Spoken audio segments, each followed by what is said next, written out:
He appears over me, the moonlight hitting his face at just the right angle so that I can see the violent expression on his face. "Keep screaming, Aurora," he growls, "and I'll do so much worse than I'm planning." Worse than what he's planning? I think. What can be worse than rape? As if he senses the directions of my thoughts, he grins, revealing perfectly white teeth. When I was a kid, I always thought monsters would be ugly. But he's not. There's a reason my mother married him. He's tall, he's fit, he's handsome. And he's all over me, and I think I'm going to fucking puke. Eric's body lowers on top of mine, squishing the air out of my lungs until there's nothing left inside of me. "Just be a good little girl, Aurora," he whispers against the side of my face as he draws his hand away.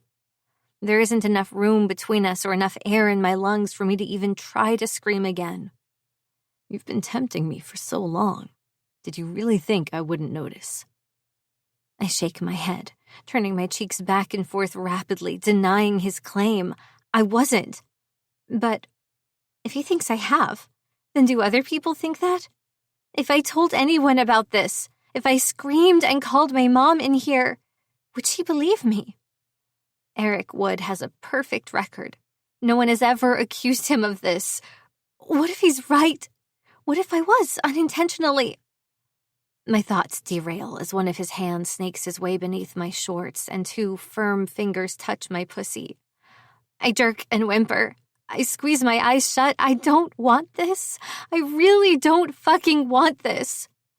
Please stop, I beg, my voice breathless. He's practically sitting on my chest. Spots dance in front of my eyes, my vision narrowing. I can't breathe. I can't fucking breathe. "I'm sorry," I say. "I didn't mean—" "To tempt me?" he interrupts. "Of course you did. You're just like your mother. You think I can't see that? You're nothing without this." He punctuates this as he shoves those two fingers right inside my bone-dry vagina. I wince as pain spears through me. Reaching down, I try to shove his arms down to get his fingers to leave my insides. It feels like he's spearing me with hot spikes. "It hurts," I whimper. Eric doesn't listen. He just pulls his hands back and shoves his fingers right back in. "Be a good girl," he urges. "Just let go. If you remain quiet and let me do this, you'll feel so much better." More tears track down my face. No, it won't. I know it won't. I can't even lie to myself the way he's trying to lie to me. My legs clamp together, trying to avoid the jerky movements he's making. That frustrates him because he rears back and slaps my face once more. "Open your fucking legs," he growls, shoving them apart. The sudden shift of movement as he moves between my thighs makes him finally lift up off my chest, and for the first time in what feels like forever, I can finally draw a full breath. My lips part and I suck in as much air as I can, preparing to let out the loudest scream I've ever made in my entire life. I don't care if it disturbs the house. I don't care if people miles away can hear me. I just want someone to come here and stop him. Eric must sense my intentions, though, because at just the first sounds of my scream erupting from my throat, a pillow is shoved over my face, blocking both the sound and the air from escaping my lungs. I'm flipped over onto my front, and my arms are dragged behind me and locked at the center of my back with cotton fabric, something that feels similar to the sleep shirt I'd been wearing. The fabric tightens impossibly, cutting into my wrists, and I struggle to undo the bindings. Only it's too late. I'm well and truly trapped. Shock and horror rip through me as his fingers find the waistband of my shorts and he jerks them down. "Fuck, you're hotter than your mom," he says, as if that should be a compliment. I struggle again, fighting my way upward as I feel my flesh being revealed. Cool air washes over my skin. Fire licks along my spine. No, no, no, no, no, no, no! This can't be fucking happening. Not to me. Why? No, please, no. But it is, and no amount of begging internally can stop it now. The more I struggle, the harder Eric presses against the back of my head, shoving my face into the pillow until I can't breathe and start feeling lightheaded. A firm hand grips one of my ass cheeks, pulling it open as his fingers slide into the space between. I open my mouth, and immediately it's filled with fabric from the pillow in front of me. I choke and cough, trying to spit it out, but it's shoved so far in, wet and wedged between my cheeks, that fighting against it does nothing. My mind goes hazy, and suddenly I'm floating. Perhaps it's a lack of oxygen or panic as my heart gallops inside of my chest, trapped and pounding. But I think I pass out for several long moments. When I open my eyes again, the world around me has shifted. I look up as my legs are separated. My body feels limp. "Here you go, sweetheart." Eric's voice is soft, almost gentle, completely different from how it was. He pushes a thumb into my mouth, holding it open as he leans forward and kisses me.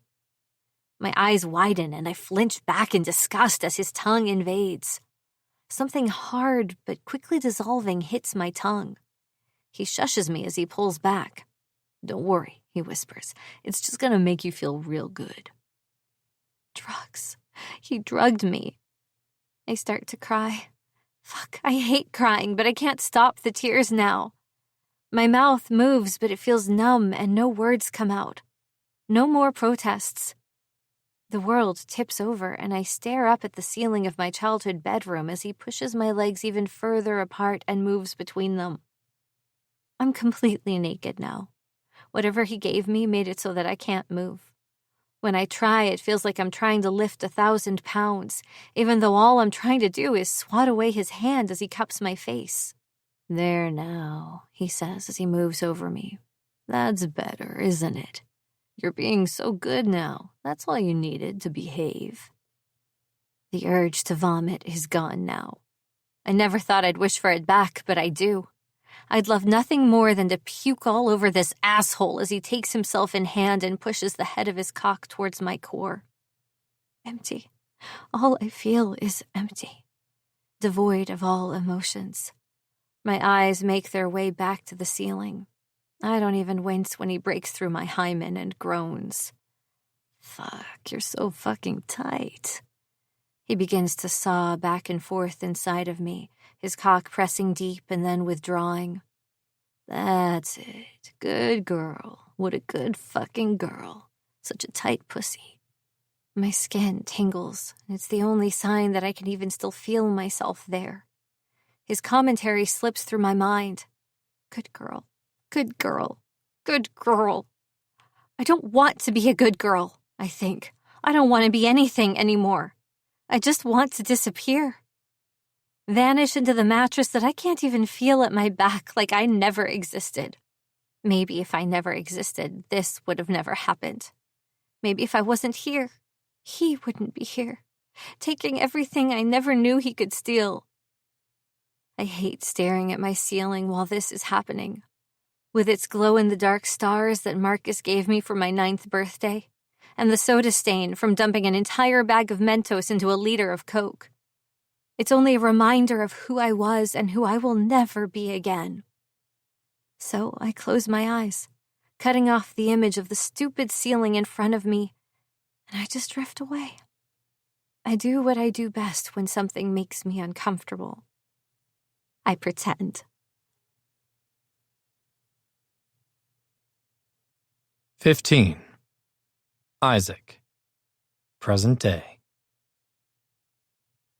Even as I stride into the off-campus coffee shop with the baseball cap pulled down low over my forehead, peeking beneath the brim and scanning the wide-open area, my thoughts aren't filled with my reason for being here. Instead, a specific bratty blonde is all I can fucking think about. Everything about her attracts me. From the way she'd sucked me like she wanted to siphon my soul out through my dick, as well as the way she'd lifted her gaze and glared me down in the middle of campus, showing no fear despite knowing who I am. It's dangerous, this hold she's forming over me. I stride through the crowd of people waiting in line for their coffee and head to the end of the counter, scanning the mobile orders piled up on the little black stand marked for such customers. I find mine and snatch it up just before a man with his face buried in his phone reaches for it. "Hey!" he grunts as I half shove him out of my way and head towards the back of the shop. His irritation disperses just as quickly, though, as the girl at his side gestures to his coffee. By the time he realizes, I've already found my spot, deposited the bag in my hand on top of the table, and taken a seat. I've got my computer out and my headphones in, sans music, within seconds. I'm not here to play the college student. I'm here for more important matters beyond literary assessment papers and pretending to learn shit I don't give two fucks about. Everything about me today is a facade. From the cap to the nondescript clothing, and even to the cheap, beat-up laptop I grabbed from a low-budget pawn shop on the way over. I'm doing everything in my power to appear as the middle-class student trying to cram as much information in his head as possible amidst the overcrowded and noisy coffee shop. My eyes are glazing over 20 minutes later as I click away from a search engine for the 15th time when a familiar weight takes a seat behind me. Back to back, I can smell the faint scent of menthol cigarettes on him, and it makes me crave one. "Hello, Isaac." "Malik." I don't look back. Instead, I keep my head trained forward and my eyes level with the computer screen, though I'm not reading anything on the article I've got up in front of me. We hardly speak, and even more rarely meet in person, but it's clear that though my father's been away on that bullshit honeymoon of his with Amelia Summers, he's still been hard at work.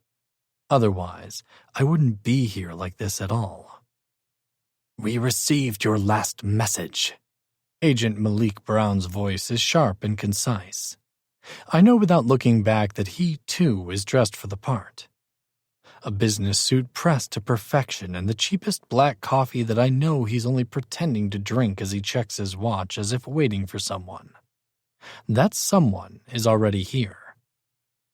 "Has your father made inquiries into your actions?" I snort. I can't help it. If the FBI thinks I can't fool my own father, they wouldn't have tracked me down and offered me this deal. "Of course not," I reply. If he was onto me, then I wouldn't be here at all. My mere presence is enough of a statement. I'm in the clear. For now. Now, get to the reason why you wanted to meet me. A beat of silence, and then, "We need you to start gathering more concrete evidence." I grit my teeth. "What more do you fucking want?" I snap, lowering my tone as a couple breezes passed. Thankfully, the girl is laughing loud enough at whatever the douche hanging onto her arm says that my voice is swallowed up by the noise. "I've given you account numbers, locations, and even a list of names. If you can't do anything with the shit I've given you, then what use are you?" "You've been instrumental, Isaac," Malik states. "But you know as well as we do that Damien Icarus is quite good at hiding his tracks. All of those accounts came back completely above board. The locations were empty. They might have been used previously, but they were clean when we arrived. Only the associates you listed were of any real use, but we don't want to risk you if necessary. We can't make a move on them immediately. You're our only contact on the inside, and your safety is paramount." What he's saying makes sense, but it's fucking frustrating. What else can I do? What else will put my father away for good and leave the void of the Akari family open for me to step into? "We need more," Malik continues. "If you want to help us as you say you do, then we need something that is completely undeniable." Yeah, I know what they need. Hard evidence. Something that paying off judges or threatening jurors won't be able to get him out of. They need a smoking gun. They need me to catch my father red-fucking-handed. I scrub my fingers down my face before reaching back and adjusting my baseball cap. "He's coming back next week," I say. "Yes, we heard about his new wife," Malik replies. Do you think she would be of any use? Though he can't see it, my lips twist into an annoyed frown. Amelia Summers is nothing more than an empty-headed socialite, I reply. She won't be of any use to you. And her daughter? I stiffen at the mention of Aurora. No. The word comes out gruff and violent. Just the mere reminder of how close that girl is to the seedy underbelly of my world makes me want to break something. Preferably someone else's bones. She won't be involved with this. There's no room for argument. Just the thought of Aurora Summers facing off against a man such as my father after betraying him and informing on him to the FBI sends shivers down my spine. It makes my already cold blood turn to ice in my veins. I know what I'm risking, my life and future, but for her it would be so much worse. I may not like the girl, but I won't let the stain of my father's hands touch her. Ever. You seem pretty confident that she won't be of help. Malik's tone suggests he seems to think that I'm wrong. She doesn't even know what he does, I say. Which would possibly make her even more useful than you, Isaac, he states. He won't ever suspect her. The sexism of the world can sometimes cloud people's minds and make them underestimate the potential of a person based on their gender. I close my eyes. No doubt he's speaking from experience, but no. I don't care if Aurora would be the perfect weapon against my father. My goal is to make her go away, not keep her. The video I released to the school's social media pages should do the trick. If she's not ready for a transfer after that, I don't know what could break her. Even if she doesn't get Amelia Summers to divorce my father, then at least she'll be out of the way. Perhaps to East Point with her brother. She'd at least be safe there. That thought hits me hard. She'd be safe? The whole point of my tormenting her is to get her to convince her mother to leave my father. But as I sit back against the worn cushion of my seat, I realize I don't necessarily care about that anymore. To my father, Aurora Summers is a pawn to control his wife, but if she disappears, she won't be on his radar anymore. As far as I can tell, there's no love lost between her mother and her. If Amelia Summers remains behind with my father, she'll end up dead, or worse. So much fucking worse. And if Aurora is with her, she'll receive the same. Liabilities. Loose ends. Malik and I both know what happens to those. When did I start thinking in terms of protecting Aurora Summers instead of wanting her gone? Isaac? Malik's voice is hard, irritated, as if he's been calling me for some time now. I shake my head, and with it dispel my wayward thoughts. She's not to be informed, I state. End of story. You bring her into this, and I'm out. Malik is quiet for a moment, and then he hums low in his throat. Fine, he says. I'll keep that in mind. As for your father, I'll figure something out, I tell him. He has a few meetings when he returns. I'll keep my ear to the ground. It'd be best if we can catch him in the act, Isaac, Malik says. The pressure against my back loosens as he stands. Remember that? I don't look back as his dress shoes squeak against the tile floor. Once he's gone, the noise of the coffee shop intrudes once more, and I lean back, shutting my eyes against the pounding in my head. My phone buzzes in my pocket and I groan, reaching inside and pulling it free. Shep's name flashes across the screen and I flick the green button, putting the receiver to my ear. What? Have you seen the school's socials yet? Is the first thing out of his mouth. The tightness in his tone makes me sit up and open my eyes.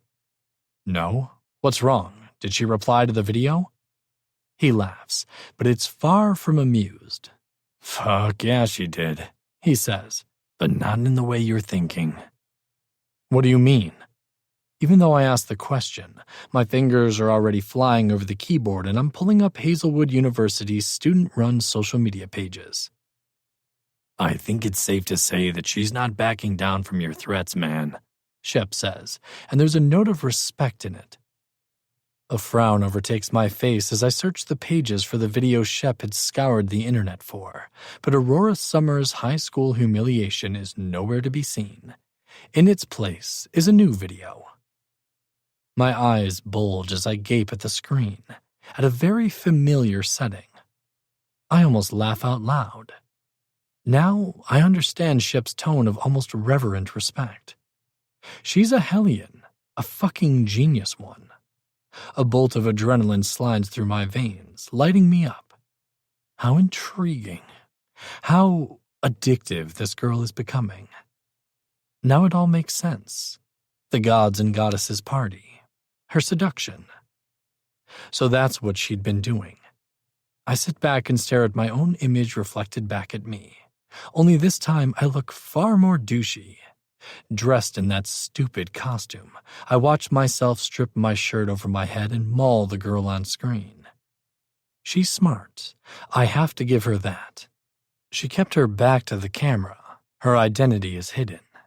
Some may suspect, but no one can say for sure. The wig looks like real hair and it's not her color. The sound is absent too, so no one could possibly call her out for that. Even when I say her name, no one can hear it on the video. My face, though, is front and center.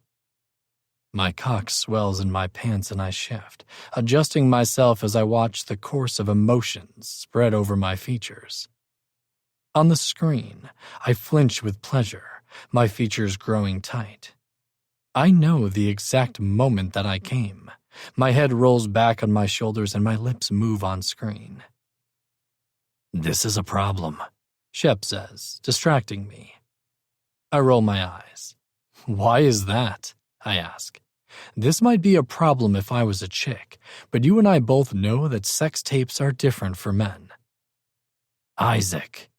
Shep's tone grows tight, all hints of amusement or respect or anything other than flat-out concern disappearing. "Your father will find out about this." And just like that, the day is ruined. Because fuck me, he's right. "Take it down," I snap. "Get it down now." "Already working on it," he says. My phone buzzes against my ear, signaling another incoming call. I pull it away and see my father's name flash across my screen. Fuck. "You know, once it's gone viral like this, that's only going to make things worse," Shep continues. "I have to go," I interrupt. "What about your father, Isaac? He already knows," my mind supplies. I don't answer Shep. I don't even let him finish.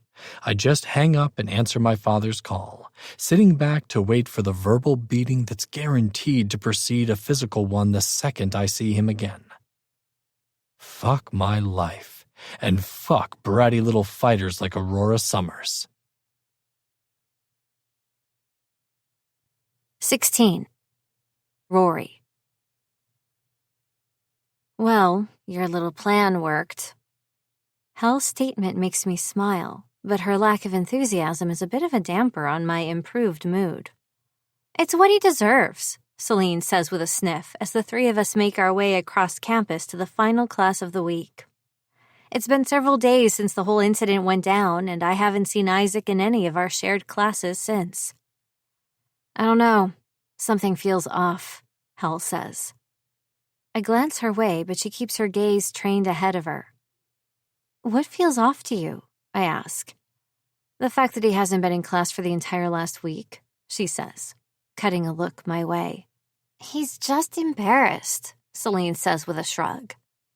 But no, Hell's right. It is weird that he hasn't been in class. Isaac doesn't strike me as the type of man to give a fuck about gossip. If I can take this level of bullshit, then I know he can. I know as well as anyone else that this kind of shit is different for men and women too. I've been so relieved by his lack of presence in the last week that it hadn't even occurred to me. There's no reason why he shouldn't be in class. He wouldn't have had the same hard time as I would have if people knew the girl in that video was me. I bite down on my lower lip, thinking. He hasn't bothered me all week, I admit absently. I just assumed that my little ace had done its job. Had I been too cocky? I thought I'd shown him that fucking with me wouldn't be as easy as he so obviously assumed. But what if it's something else? Almost as soon as that idea crosses my mind, my phone rings. I jump and reach into my bag, pulling it free and glancing at the screen. I pause and wave at the two of them. You guys go on without me, I say. I gotta take this. Hell finally looks at me. You sure? She asks. Leave it to her to pick up on my practically non-existent nerves. Or maybe I'm not as good at hiding my anxieties as I think. Maybe just being around Celine and her obliviousness has tricked me into thinking I'm way sneakier than I actually am. I force a smile nonetheless. Yeah, it's fine, I say. Go on, I'll catch up with you guys later. Celine is the first to respond. She latches onto Helle's arm and waves goodbye before dragging her away, and I've never felt more relieved for her blind, ignorant interference than I am right now. Once they're well out of earshot, I answer the call. Hello. Darling! My mother's bright, cheery voice shrieks into my ear like a siren. I'm just calling to tell you that we're back in town. What are you doing right now? I'm near your campus. We should grab lunch and catch up. I can't wait to tell you all about... I'm almost stunned stupid by the volume of her voice and the fast pace of her words. Even if I wanted to, I know I couldn't get a word in edgewise. But it's always like this. She disappears for days, weeks, sometimes months at a time. And when she pops back in, she pretends that we're closer than ever before. Normally, I wouldn't even bother. I'd answer her call, because I know if I don't, she'll show up wherever I am, whether I want her to or not, and then I'd politely decline. The only reason I don't now is because she's got something I want. Information. Actually, I just got out of class, I tell her. I was going to grab lunch anyway, so if you're close, we can meet up. There's a brief pause on the other end of the line as if she's surprised by my sudden agreement. But when she speaks, there's nothing but excitement in her tone. That's wonderful, she gushes. Where are you? I'll pick you up. I'm on campus, I say, and then give her a more exact location. I'll be there in 10 minutes, she says.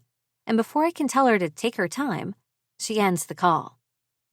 It doesn't take her 10 minutes to get to me. In fact, it barely takes her 5.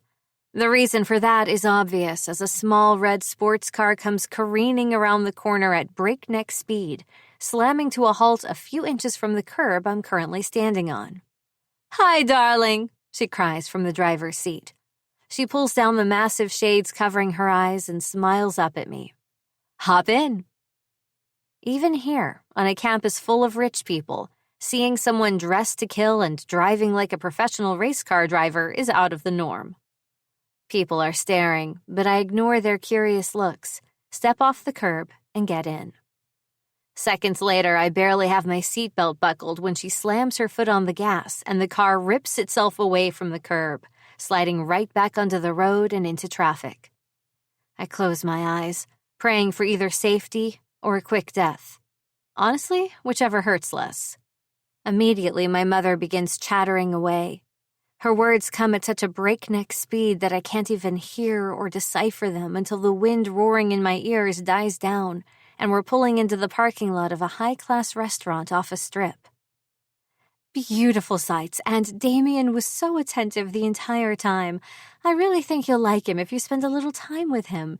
He's just so... Oh, here you go. She pauses just long enough to hand her keys to a valet. With shaky legs, I exit the vehicle and trail behind her into the building. Mom?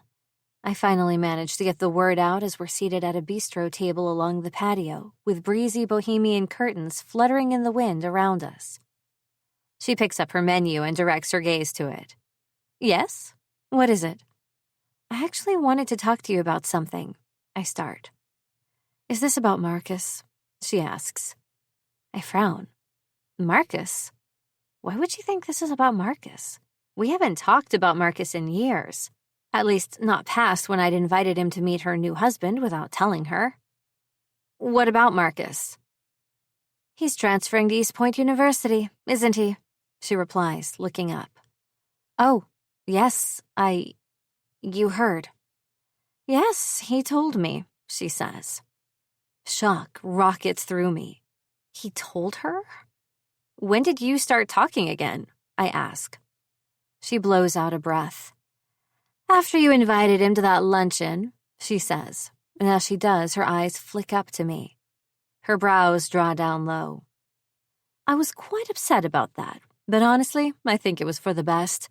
You were right. He would have needed to meet Damien sooner or later, and he seems to like him. What? I gape at her. Marcus likes Damien? Well, he didn't say he likes Damien per se, she says with a wince. But he hasn't mentioned anything since the luncheon, so I'm assuming he doesn't disapprove of him. The waiter stops by and drops off a basket of fancy bread and takes our drink order, disrupting the moment. When they're gone, however, I focus my gaze on my mother. Delusional. That's what she is. Just because Marcus hasn't said he hates Damien doesn't mean he likes him. In fact, I'd say it's pretty obvious that Marcus doesn't like him. At all. But whether or not my brother likes her new husband is not why I'm here today. The waiter returns and takes the rest of our order and, in true high society fashion, disappears into the background as if they never existed, leaving me alone with my mother.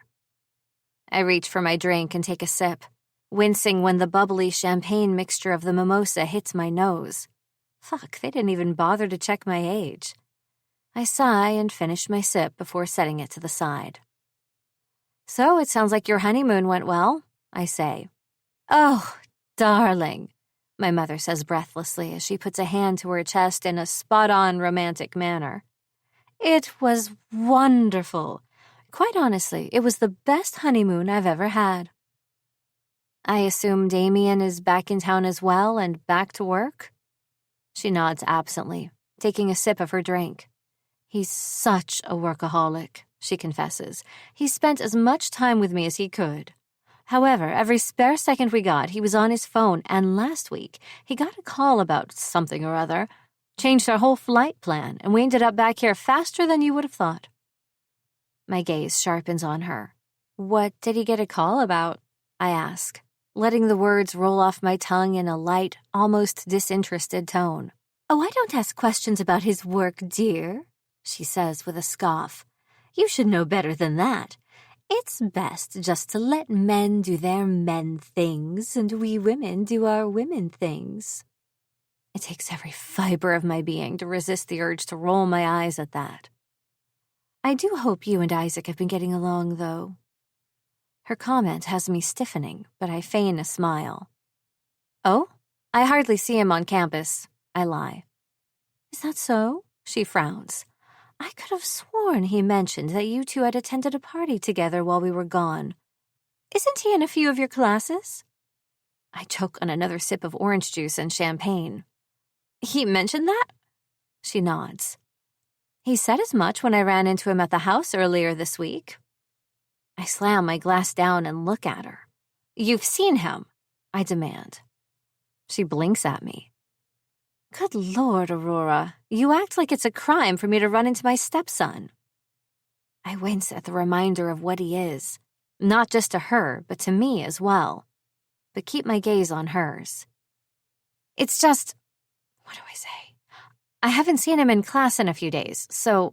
Oh, yes, he did mention that he'd been out of class because of what happened. What happened? She nods and sighs. He looked quite the worse for wear, she says. Boys and their arguments, I suppose. He said something about a workout that got out of hand, but there were bruises on his face. I suspect he must have had a falling out with one of his friends. She pauses and puts a finger to her chin thoughtfully. Or perhaps it really was a workout, she surmises. I forgot, but he's on the football team, isn't he? That would explain the bruising on his face. He doesn't strike me as much of a boxer, although I'm not sure what teenage boys are all into these days. I don't point out that he's not a teenager for much longer, as she drops her finger and shakes her head. Marcus was so careful when he played. Perhaps I'm just not used to other young men. A fight. Bruises. I'm getting more information than I ever expected. It was definitely a good thing to agree to meet with her. "Anyway," she says suddenly, switching subjects as she leans forward and clasps her hand over mine on top of the table. "I was so excited that you agreed to have lunch. I actually wanted to ask you over to the house." "The house?" I stare back at her, confused. "What house?" "Our house, silly," she giggles, slapping the top of my hand before pulling away. "Damien's and mine." "So it's really official then?" I shouldn't be so surprised. In the past, every husband she'd been with had ended up moving in with her, not the opposite. It's a little unsettling, but it makes perfect sense for her to live with her husband. They're married, after all. I'd known it was coming since I came home at the end of senior year to find all of our stuff packed and gone. Still, that doesn't make me hate it any less. I pull my hands off the table and away from her reach as the waiter reappears and begins setting out our food. I stare down at the eggs Benedict that I'd ordered and suddenly want nothing more than to shove it off the table and watch the expensive porcelain shatter into a million pieces. My emotions feel like they're pulled on a tight string, and I'm balancing, walking the tightrope as my mother digs into her salad and pretends like all is right with the world. I want to press into her, ask more, but I think this is all I'm getting from her. At least I got some information on Isaac. I know the real reason why he's skipping classes, likely to keep the rumor mill from going wild. The video was one thing. The video he probably doesn't give a shit about. The bruises, on the other hand? My mother can pretend it's just boys being boys, but I know the truth. Isaac isn't the type to let himself be hurt. Therefore, whoever left those marks on him is someone he can't stop. Damien Ikari. My hands freeze above my plate at that thought, but it makes sense. His father, it has to be. Who else would Isaac be unable to stop? Who else would have that kind of power over him? Maybe there's more about my dangerous Icarus boy than meets the eye. I flick my eyes up to my mother as she chatters on, her words drifting in one ear and out the other about her honeymoon. Something I couldn't care less about. "I'll come," I say, startling her. Her big eyes rise to meet mine. "What?" "To the house," I clarify. "I'll come visit the house. I want to meet with Damien again," I tell her. "I think we got off on the wrong foot last time. Maybe I should apologize for asking Marcus to come to the luncheon without warning you." The sound of metal scraping porcelain as her fork clatters to the plate in front of her shocks my ears as she gapes at me. "What?" It's not that surprising, is it? I wonder. I blink and look down. "It's not a big deal," I say. "I just want to be nicer to him," I lie. "He's your husband, after all." A sniffle makes me jerk my head up as I watch my mother clasp her hand over her mouth, her eyes filling with tears and a familiar haziness that I haven't seen from her in a long time. "Oh my goodness," she croaks. "Rory, darling." She reaches for me, and surprise holds me prisoner as her hands grasp my wrist. "I would love nothing more than for you and Damien to be closer," she confesses. "I know, with our past, we haven't been the best of friends, but this is really important to me. He's not like Eric, sweetheart, I promise." My whole body goes cold. "It's fine," I lie, staring down at my plate even though my appetite fled the second she mentioned that man's name. I don't want to make a big deal out of it, or have her mention that fucker's name again.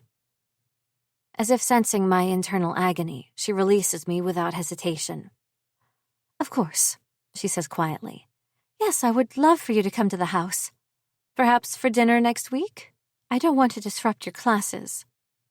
I suck in a breath, and then another and another, trying to fight off the feeling of my vision tunneling, the world around me growing dimmer and dimmer. "Don't fucking do this, Rory," I order myself. "Don't fucking lose it now. It's just a name." But it's not. It's not just his name. It's the reminder. It's the fact that that stupid dream is still sitting in the back of my mind like a festering old wound that just won't scab over. I take slow, calming breaths until my vision returns to normal, and I feel the urge to puke disperse.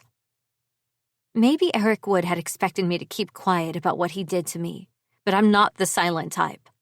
I'd told on him, to both my mother and my brother. Marcus had beaten him to within an inch of his life, and when he'd threatened to have him arrested, my mother had stepped in.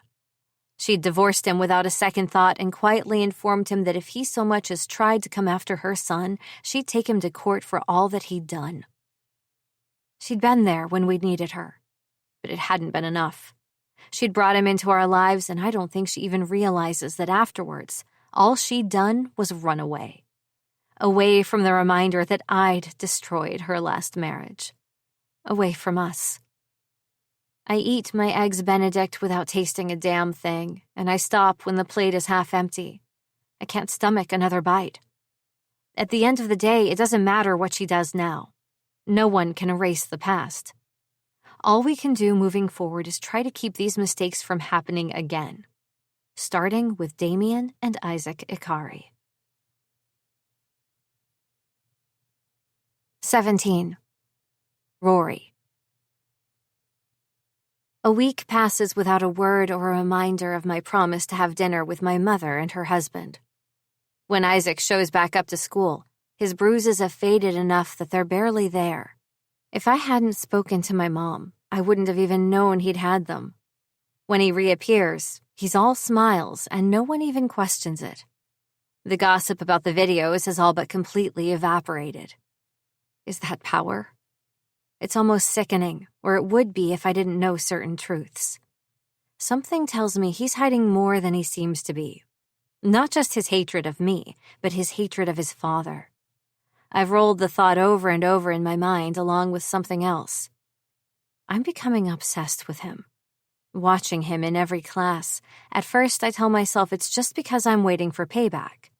I'm waiting for his revenge, but nothing ever comes.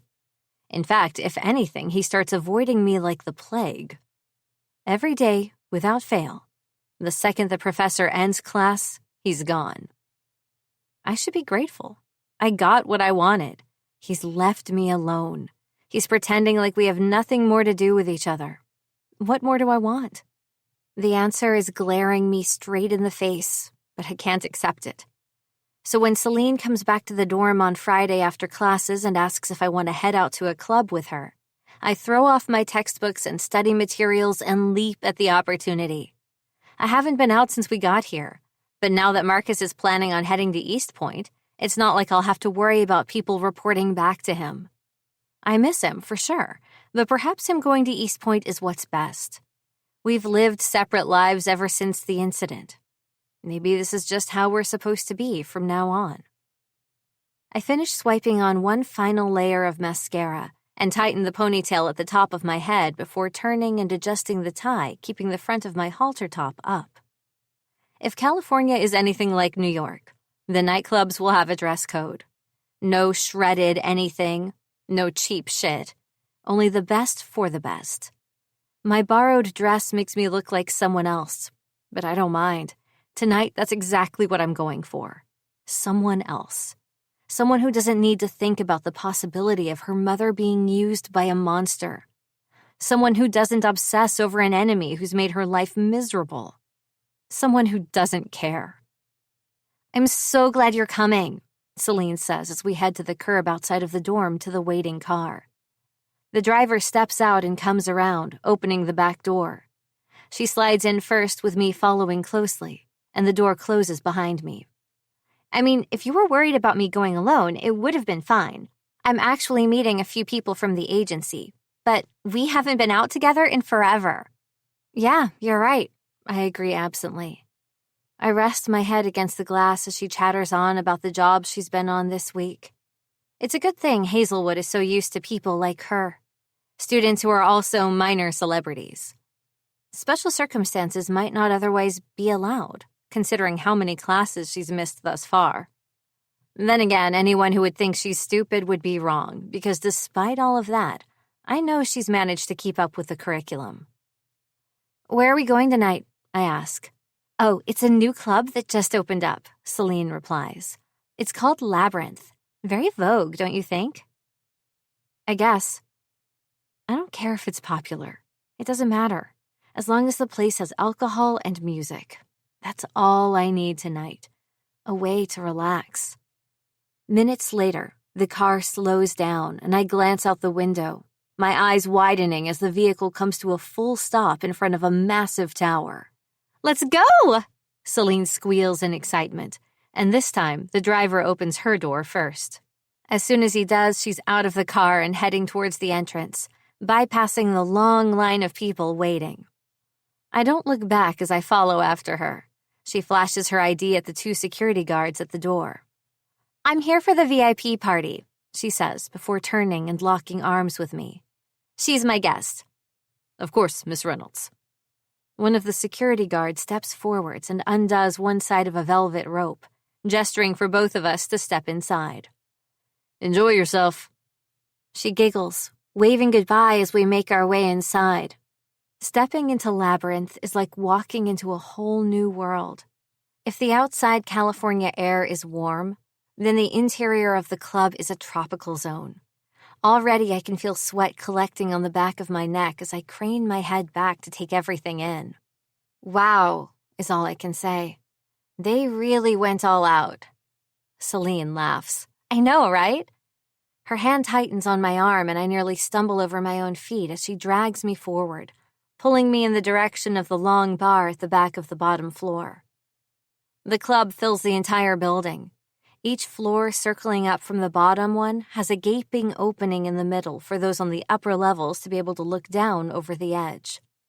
The dance floor takes up the majority of the ground floor, with people in expensive designer clothes grinding and moving in time to the beat, within a circle of tall Grecian pillars that act as foundational support for the whole building. Celine leans in close as we hit the end of the bar and stop. Isn't it cool? She gushes. Yeah, I agree. Very cool. She squeals again and then leans over the counter as a bartender steps up to us. We'll have 2 screwdrivers, she says. And shots, I say. I look at her. Do you want a shot? Celine's face freezes for a moment, and then she smiles. Sure. We'll have 3 shots of tequila, I tell the bartender. I know I should have asked this before, Celine says after the bartender leaves to make our drinks. But is there another reason why you decided to come out with me tonight? You don't usually do shots. I'm fine, I lie. I just need to de-stress. It's been a long-ass week. Are you sure that's... The bartender returns, dropping 3 shot glasses full of tequila in front of me along with 2 screwdrivers. I don't hesitate. I lift the first shot of tequila, down it, and then the second. I know with Celine that we'll be sipping on those screwdrivers for the next hour. I can't wait that long to let loose some of this tension already built up inside of me. When I turn back to my friend and push her shot over to her side, before reaching into my bra and removing my credit card to hand to the bartender, Celine is staring at me in shock. Hey, Rory, she says, putting her manicured hand on my arm. If something's bothering you, you know you can always talk to me. I blow out a breath. Do you want your shot or not? I ask. The bartender comes back. You want to start a tab? He asks. I give him a nod of confirmation. Come on, I say as soon as he's done and we're ready to go. I grab my screwdriver. You said you were meeting some people here, right? Wait, Rory! Celine grabs my arm, stopping my escape. I'm serious. Is something going on? You're being really weird. I look away and blow out a breath. I grit my teeth before looking back at her. I'm irritated by Isaac, I admit. I'm stressed about Marcus leaving for East Point, and I groan. It's just all complicated. I promise, it's nothing more than that. I just want to fucking relax tonight, Sal. Can we do that, please? She sighs and squeezes my arm. Of course we can. I only wanted to make sure you're not getting ready to go down a dark hole, you know? I mean, you know the kind of shit I've seen some of the girls in the business get into. I know you're stressed, but I wanted to make sure it wasn't anything that I didn't need to be seriously concerned with. Oh, she should be concerned. She should be hella concerned because she's right to worry. I'm not thinking straight. I haven't been thinking straight since my mother walked in and wrecked my life all over again. Not since Isaac showed up and made it his personal mission to disrupt everything that was left over after her announcement. Just for a little while, I want to pretend like none of that exists. And that desire is something that could get me in some serious trouble. But that's something I'll worry about later. Tonight's not about worrying, I say. And I know I'm not just talking to her. I'm talking to myself as well. Tonight's just for fun. She grins and reaches for her shot of tequila, putting the glass to her lips and throwing her head back in true party girl fashion. Once that's gone, she grabs her drink and the two of us head up to one of the higher levels with only one thing on my mind: more booze and some relaxation. 18. Isaac. Labyrinth is Paris's baby, the fruits of several months of labor and money that he's worked on finding investors for. Damn near completely separate from his parents' money and almost completely his own. Full of debauchery and sin, it resembles an actual labyrinth. Everything inside is a mix of modern and ancient architecture and art. Only the ground floor makes any sort of sense. It's almost like a trick to make those who come in thinking that they can handle what comes afterwards. The upper floors are where the real fun begins, and tonight is its official reveal. A familiar face joins Paris and me in the owner's personal garden lounge on the topmost floor. "Congrats, man," Shep says as a waitress drops off our drinks and disappears into the background. "Thanks." Paris is grinning from ear to ear with a doe-eyed girl on either side of him. One already has her mouth latched onto his throat while the other is fiddling with the many piercings that line his ear on the opposite side. Before the end of the night, I suspect he'll have them whisked away to some private room where he'll make all of their fuck the owner dreams come true. Many men would kill to be him. I turn and look over the rail to the ground floor below. "It's a beautiful club," I comment. "You did good, man." "I didn't really do much in regards to the layout," Paris admits. "The architect I hired suggested it, and I think he fucking killed the design." He did. This place is like no other. Even I feel like a god among men as I sit up here, looking down upon the mortal realm. One of the lights overhead shines across the raised dance floor below, and a familiar head of sunshine-colored hair catches my attention. Fuck. I sit up straighter. There's no fucking way. But it is her. There's no mistaking that hair, or those hips as they swivel back and forth in time with the rhythm of the music. Bass jumps through invisible speakers in the walls, her body moving with it. Everything around me fades as I focus on her. I shouldn't be fucking doing this to myself, but I can't seem to help it. Even the sore spots still lingering beneath my clothes where my bruises haven't completely healed can't keep my mind from straying to her. She's in my head, in my fucking thoughts, every hour of the day, 7 days a week. No amount of punches or broken ribs can halt all thoughts about Aurora Summers and how much I should not want her. Fucking hell, man. Isaac! I jerk and turn back to Shep and Paris. What? I scan the area, looking for a reason for their sudden volume. What do you mean, what? Paris demands as he gets up from his seat and joins me alongside the back of the lounge couch I'm sitting on, where it's shoved up against the railing. What's going on with you? His head turns and he follows my earlier attention. You're... Oh, I see. He turns back to me with a knowing look. Still can't stop, huh? Thinking about getting revenge for that little stunt she pulled? Shep frowns but doesn't say anything. If he were to be the one to make a decision, I know what he'd say. Stay away. After that last meeting with my father and the subsequent hospital visit, I was in agreement. Being away from her for over a week has been easier. In class, I've managed to keep from meeting her curious gaze. Outside of class, I've done my damnedest to know where she is and where I will not be at all times. Seeing her like this, though, is temptation itself. Against my better judgment, I let my gaze drift back to the woman who has haunted me for the last several weeks. She's all done up tonight. The short, glittery dress makes her legs appear miles long. She moves well, even in sky-high heels. Her long hair is pulled up and back, showing off her bare shoulders and upper back. My insides tighten when I watch an unknown guy move in on her when she's dancing with her friend, the model actress. My thoughts darken as I watch his hand land on her waist, and a split second later, she jerks and turns. Her features grow tight and she turns her cheek, shaking her head. I can't hear her from all the way up here, but I can just imagine the rejection she's giving him. It almost makes me feel better. Almost. That is, maybe it would have if the guy didn't obviously ignore her and place both of his hands back on her waist. I don't know what the motherfucker is saying either, but from the sour expression that takes over her face, I'm sure it's something disgustingly vile. Likely rejecting her rejection. I stand suddenly, unable to take it a second longer. "Where are you going?" Shep demands. I ignore him. "I'll be back," I tell Paris. Paris arches a brow. "Don't hurry on our account." "Are you fucking serious right now?" Shep looks between him and me before focusing his attention on our friend. "You're really cool with him going after her?"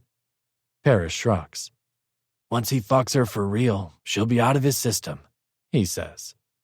"Yeah, maybe," I say, nodding, but deep down, I doubt it'll be that easy. I've wanted women before. I've done whatever it took to get them in my bed. I've felt both the relief of my lust and the thrill of winning a game of chase. Aurora isn't exactly running from me. She's not hiding. She's not backing down. This is different. I know what it feels like to be interested enough in a woman to need to fuck her out of my system, and this isn't it. This is something more, something dangerous. Despite knowing that, though, I don't let the guys in on my thoughts. Shep's mouth curves into a scowl, but he sits back. "Fine," he snaps. "Do what you need to do then. Fuck up your own life. See if I give a shit." I resist the urge to roll my eyes and clap him on the shoulder as I pass by. "I'll make sure to be more understanding when you find yourself obsessed with a woman." He snorts. "Fat fucking chance of that happening, asshole," he mutters. Still, I'm already on my way to the exit, hitting the button for the private elevator and imagining what I'm going to say to her when I get Aurora Summers alone. I didn't come here tonight with the expectation of meeting her, but I guess fate is just funny that way. I can't deny it anymore. Paris is right. I want her, far more than I fucking should. The doors slide open, revealing the bottom floor amidst its chaos. Lights, dancing, free-pouring alcohol. It smells like sweat and expensive cologne down here. I step out into the mess of it all and go in search of my prey. 19. Rory. Unwanted hands find their way onto my waist for what has to be the 10th time in the last hour. Fueled by alcohol and irritation, I whirl around on the new offender and glare up into a pair of dull green eyes. The guy's obviously intoxicated. I shove his hands off even as I scowl at him. "Hands off," I snap. "I'm dancing with my friend, not you." I turn to face Celine once more, who hasn't even noticed my absence. Maybe I shouldn't have given her that earlier shot, because she's easily the worst lightweight ever. She's swaying in time with the beat. Her eyes are closed as she leans into one of the other models from her agency, mouthing the words to whatever pop song is playing over the speakers. I barely make it another step towards her when the offending guy grabs my hips once more and directs me back to him. "Come on, don't be like that," he whispers into my ear. I flinch away as his hot breath hits my neck. I can show you a good time. The only good time I'm looking for, I say through clenched teeth as I grip his hands against my body and quickly push him back, is one where you're not around. Back off! I just want to. I believe she told you to get fucking lost. I stiffen at the familiar voice that interrupts. Are you fucking kidding me? I wish a hole would open up in the center of the dance floor and swallow me whole. He can't be here. There's no fucking way the universe could be that cruel. But as I lift my gaze and meet a pair of stormy, ocean blue eyes over the guy's shoulder, I know it can. Because it is. Isaac places a hand on the stranger's shoulder and jerks him away from me. The dude stumbles back and barely manages to catch himself before falling. He does, however, manage to slam into a couple of girls dancing on their own, and when they gasp, catching his attention, he grins and redirects the full force of his drunken gaze on them, leaving me alone with my tormentor and unexpected savior. Isaac looks back at me and fuck, but he looks good enough to eat. His golden blonde hair is pushed back. The lights from the club, as they flow across the room in a circular motion, rise and fall over the planes of his face that only make the sharp, angled lines of his features even more prominent. He looks like he could be sculpted from pure stone. I blow out a breath. What are you doing here? I demand, crossing my arms. It's a defensive move. I can't help it. I feel like I have to constantly keep my guard up when it comes to him. Isaac Ikari gives me no ounce of peace. He's nothing but danger and darkness. Maybe that's why I can't help but be attracted to him. There's something wrong with me. It's opening night, he says, stepping closer. So close I can smell a hint of mint and whiskey on him. It's alluring. Don't. But it's too late. Isaac's hand slides around my middle. He pulls me into him and suddenly, we're dancing. Not the cheap grinding that some of the other couples are doing, but a soft sway back and forth that is far more intense. Each brush of his body against mine sends my mind careening into full-blown panic. Heat shoots through me, lighting my flesh on fire. The soft stroke of his hands on me reminds me of a time when they were rough, when his cock was in my mouth, down my throat, and he was shuddering above me. I growl out a curse. I don't want to dance with you, I say through gritted teeth. His fingers merely tighten against me as he yanks me harder into his chest at that statement. Too fucking bad, sunshine, he says, bending low until his lips are right next to my ear. I should feel just as repulsed by him as I was by the other guy, but my traitorous body hasn't gotten the fucking memo. She's completely obsessed, enough that I can feel the dampening of my panties. Jerking my head up, I glare into the twin pools of dark blue that are his eyes. He doesn't need to know what he does to me. You're not the type to do something for nothing, I say cautiously. What do you want for the save? Isaac releases a breath and spins me in a circle. It's a precise movement. Practiced. He's a good dancer. No uncertain hip thrusts or back and forth shuffle. Isaac spins me away and then back to him until I land against his chest with a breathless gasp. The room is spinning. My head is foggy. I look back across the dance floor. We're getting farther and farther from Celine and her friend, but I don't say anything. If Isaac wanted to hurt me, he would have done so already. And if I can keep her away from him for the time being, I'm willing to do it. I don't trust him, and I don't want my friends near him. Not Celine, not hell. Just dance, Rory, Isaac says. Shock hits me. Rory, not Aurora, not Sunshine, not Goddess. It's the first time he's ever actually said my nickname. That, more than anything else, tells me that this meeting is different from our previous ones. Hesitantly, I let my hands drift up to his shoulders. They're wide. He definitely has the frame of an athlete. I swallow reflexively as on the next spin, one of his legs slides through both of mine and I'm nearly knocked off my feet. He keeps me steady, though, sliding a palm to the small of my back and gently urging me closer. There's no room between us. His chest against mine has my heart beating faster. More sweat collects at the base of my skull and slides down my spine beneath the dress. I don't know what to say, but this feels almost wrong. It's strange to be in Isaac's arms and, for the first time since we've met, not be at each other's throats. Just let it be, he urges. It's just a dance. But it's not. Not really. Maybe he wants to believe it is, but I know the truth and I don't have the luxury of lying to myself. Still, I let my words drift off and close my eyes as the music starts to flow through me once more. Isaac holds me against him, but his grip doesn't hurt. It's almost like liquid, our movements fluid as we dance together. My mind fogs over as the alcohol I imbibed earlier finally hits me. It's almost like my body waited until it felt comfortable enough to relax. Around Celine, I still felt like I needed to be on alert. But now he's here. I open my eyes, and when I look up, I realize Isaac's attention is centered fully on me.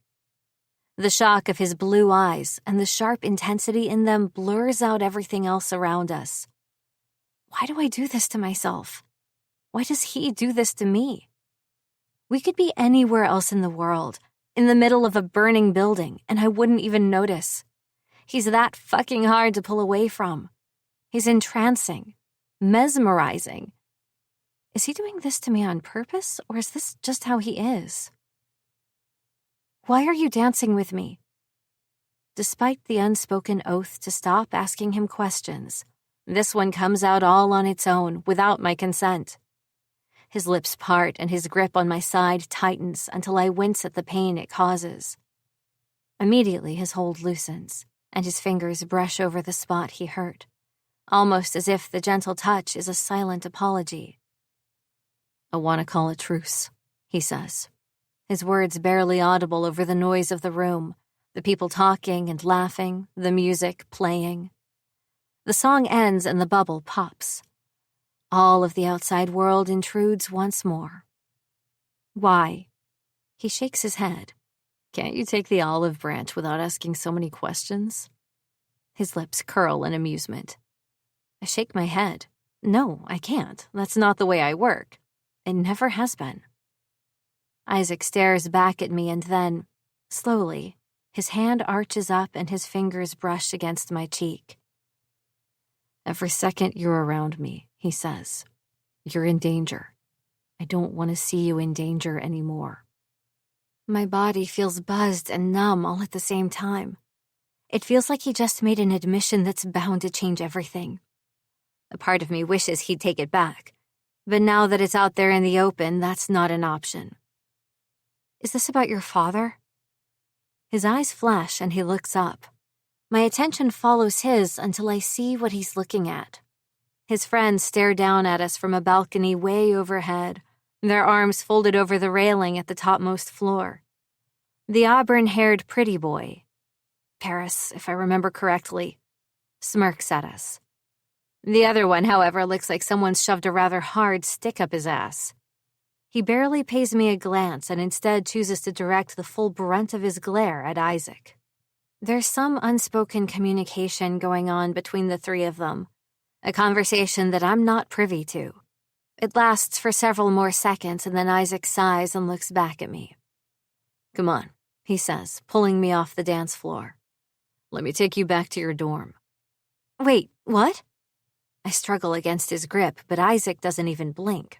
He merely drops down, wraps an arm around my legs, and lifts me against his chest like a prince in a fairy tale. I scowl. He's no prince, and this is no fairy tale. Stop, I command him, smacking his chest. I can't leave. I came with my friend. I need to make sure. I'll make sure she gets home safely, he says. One of the guys will keep an eye on her and she'll be back in her bed before dawn. Are you fucking serious? I frown up at him. How the hell can you expect me to trust you? I demand. We're not friends. He pauses just off the dance floor and looks down at me. Do you want us to be? He asks. I gape at him. What, friends? I shake my head. No, I think we're beyond that. I can't be your friend. My words seem to amuse him because when I expect a scowl in response, he merely chuckles and nods. You're right about that, at least. What will it take to get you to leave with me right now? He's tipping my whole fucking night on end. One moment he's reminding me how much of a monster he's been to me for weeks, and the next he's being courteous. I narrow my gaze on him. I want to talk to her, I say. He looks at me and then sighs. His arms loosen and slowly, inexplicably slowly, he drops me down and lets my feet touch the floor once more. Fine, he says, but I'm going with you. Make it short.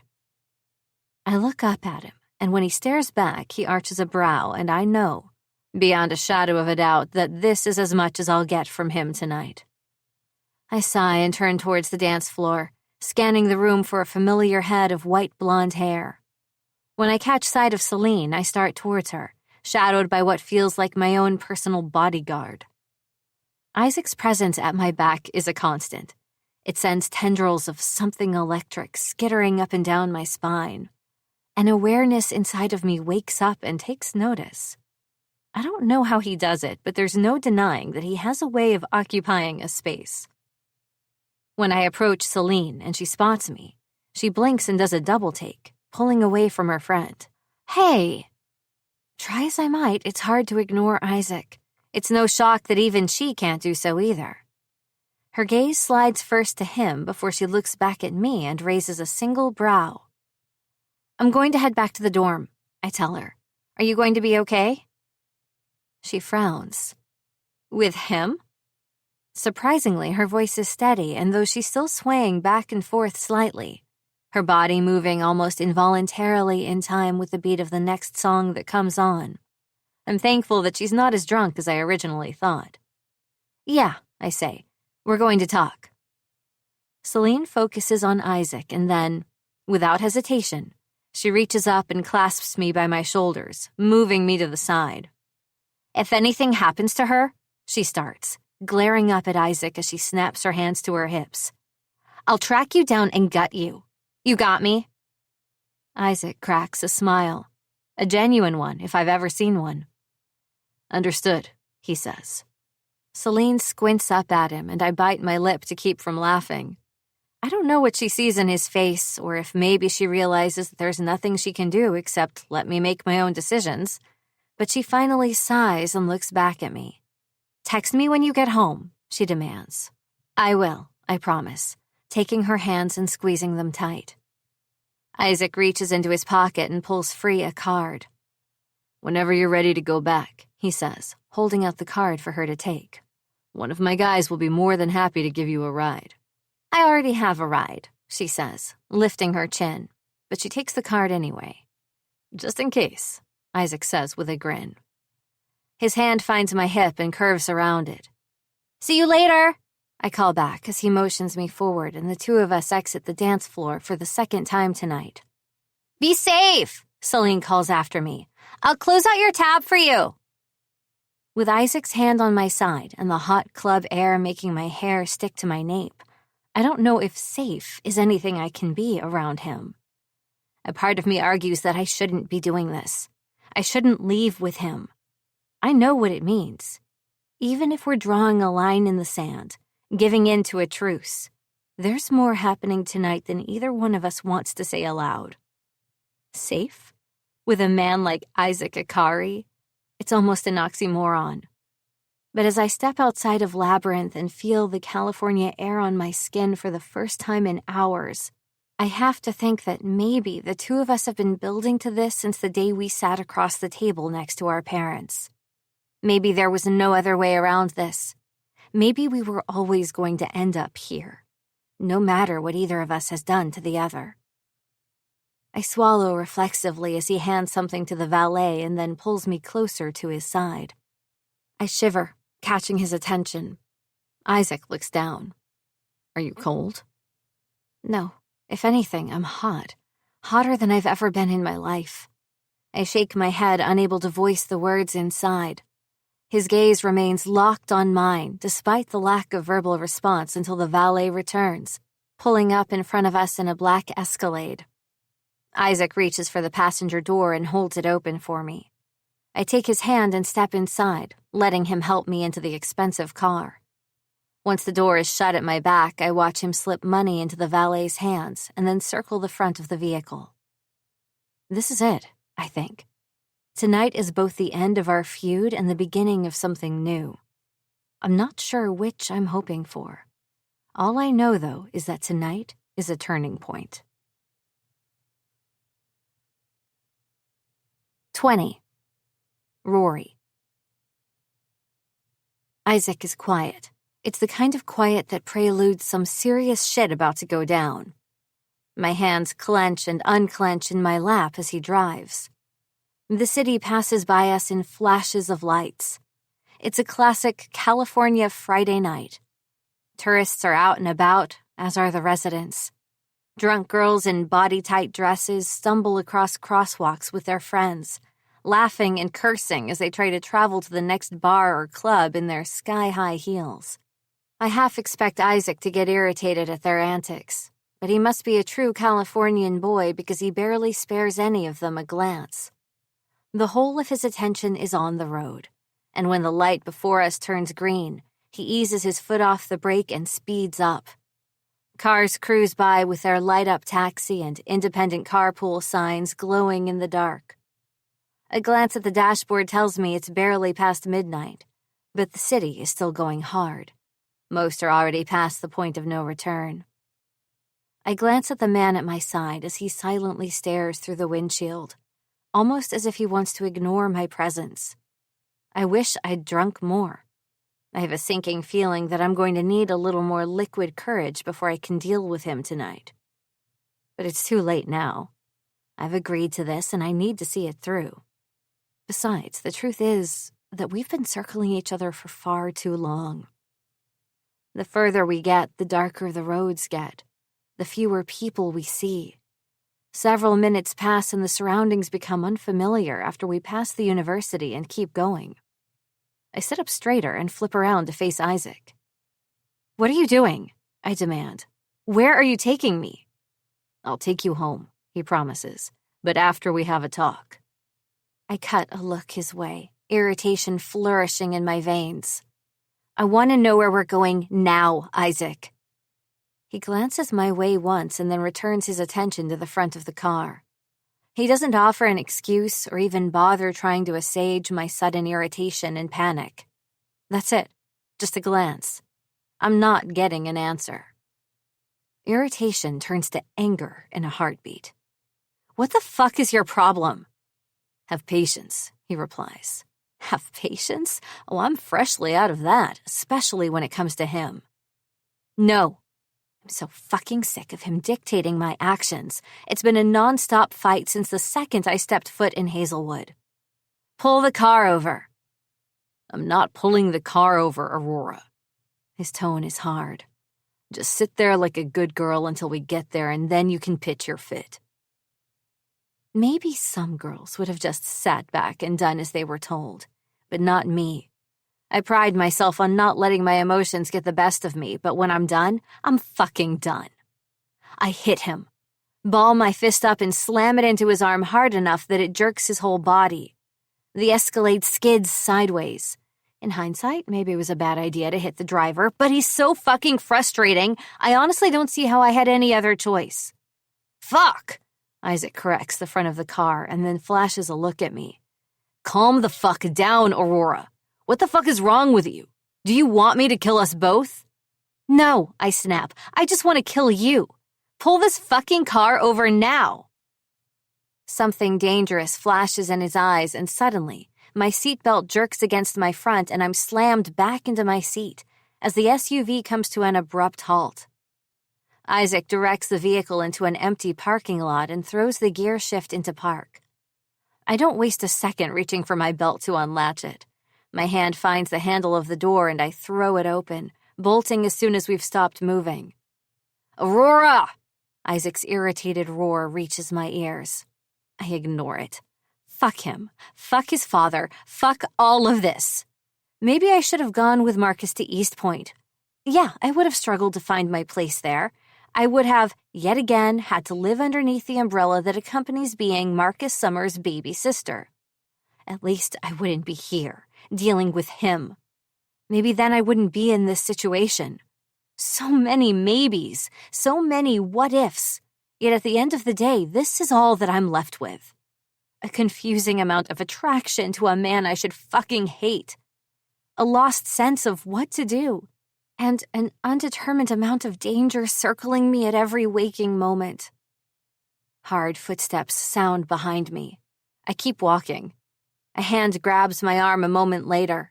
I close my eyes and let myself be yanked around. I expected it anyway. I use the momentum of the movement to propel my fist. If he's going to jerk me around, then the very least Isaac's going to do is take the damage that comes with it. My fist flies towards his face, and I register the shock on his expression, a split second before my knuckles connect with his cheekbone. The skin over the bone breaks. Isaac curses, but instead of thrusting me away as I expect, his hands latch onto my arms and shake me. "Stop it," he growls. "Fuck, just fucking stop!" "No!" I scream, dropping my arm as my whole body trembles with the force of his shaking. "You stop!" Fuck! I'm so goddamn tired of this shit. You think you can just come into my life and boss me around? I'm not your fucking toy, Isaac. I don't know what kind of girls you've fucked with before, which ones had the audacity to get in your way and turn your ire on them, but I am not like anyone you've met before. You mess with me, and you won't just have a fight on your hands, you'll have a war. Isaac glares down at me. I just don't give a shit anymore. I glare right fucking back at him, daring him. You drive me fucking insane. He spits out his words like they're poison. Maybe they are, and I just don't know it yet, because knowing that I drive him crazy in the same way he does me does something to me. It makes me feel good. It makes me feel powerful when all I've ever felt is fucking helpless. Welcome to the club, I snort. You think dealing with you is any different? My feet move back, but he follows, keeping his hands latched onto my arms. Let go, I demand. He doesn't let go, though. Of course not. That would be too easy, giving me what I want. Instead, Isaac moves ever closer until the scent of him, all sharp spices and warmth, fills my nostrils. My thighs tighten. Let go, Isaac, I repeat, or you'll regret it. Don't bother, sunshine, he says. I already know what you're planning. Oh, really? Even as the words are coming out of my mouth, I jerk my leg up and aim my knee directly between both of his. In a move faster than lightning, his hands tighten against my arms and he yanks me off balance before my knee can make it to its destination. The two of us go tumbling down in a heap on the pavement, and at the last second, he turns, hitting the ground first. My face slams into his chest, my nose crashing between his pecs. A low, rumbling growl emits from the body beneath me. Self-preservation has me scrambling backwards, but his hold is still there, and it's strong. Isaac flips both of us once more until this time, I'm the one with my back to the ground, hard concrete and small, loose rocks digging into me past my dress. He hovers, blonde curls falling into his shadowed face as he looms over me. Sweat beads pop up along my spine. My whole body goes cold. My throat closes. No. What I mean to be a scream comes out as little more than a breathless whisper. You are the worst pain in my ass I've ever fucking had to experience. Isaac starts talking. I hear him, the insulting words, but they're far away. The rest of me may be here, but my mind has been catapulted backwards. Phantom hands slide their way up my inner thighs. I'm going to puke. No, I order myself. Don't puke. Not here. Don't let him see. He can't know. Get off me! Fine trembles start up my limbs, and soon they've overtaken my entire body. Try as I might, I can't stop them. Please, Isaac. I say his name more to myself than to him. It's a reminder of who this is in front of me and who it's not. It's not him. It's not Eric. Stop! Get off of me! Aurora. My vision swims in front of me, growing hazy as the panic takes hold, squeezing long, tentacle-like tendrils around my neck until my airflow is cut off and I'm gasping for breath. The shadow above me disappears, and a moment later, I can feel my body being positioned, pulled up, and settled back against a hard, warm lap. A firm, wide palm touches the back of my head, cupping it. Isaac says something else, but I don't hear it anymore. The hands touching me no longer feel as restraining and disgusting, but rather soft and gentle. That can't be Isaac, though. He doesn't have a gentle bone in his body. It's that thought, too, that finally pulls me out of the past and out of the bone-numbing panic attack. My vision returns in small increments. I can hear my breaths coming in fast, jerky sounds. But I'm breathing, and that's what matters. I don't know how long we sit like that in the middle of an empty parking lot, with rough pavement under us and a warm breeze fluttering against our faces. But when I finally feel like I can move again, and the world isn't trying to close in on me, I look up into a pair of eyes so blue they could rival the fucking midnight sky. Are you okay? Am I okay? I repeat Isaac's question in my mind again and again until I feel like it's branded on my soul. No, I'm not okay. I push back against his chest, and this time, he lets me. He releases me as easily as if he was always intending to in the first place, and I climb up from the safety of his arms to stand on my own. I'm going home, I tell him. He gets up, though a bit more slowly than I did. I wait for a response, but all I receive in return is a hard, impenetrable look. Did you hear me? I demand. He continues to stare at me, and I feel electrified by his gaze.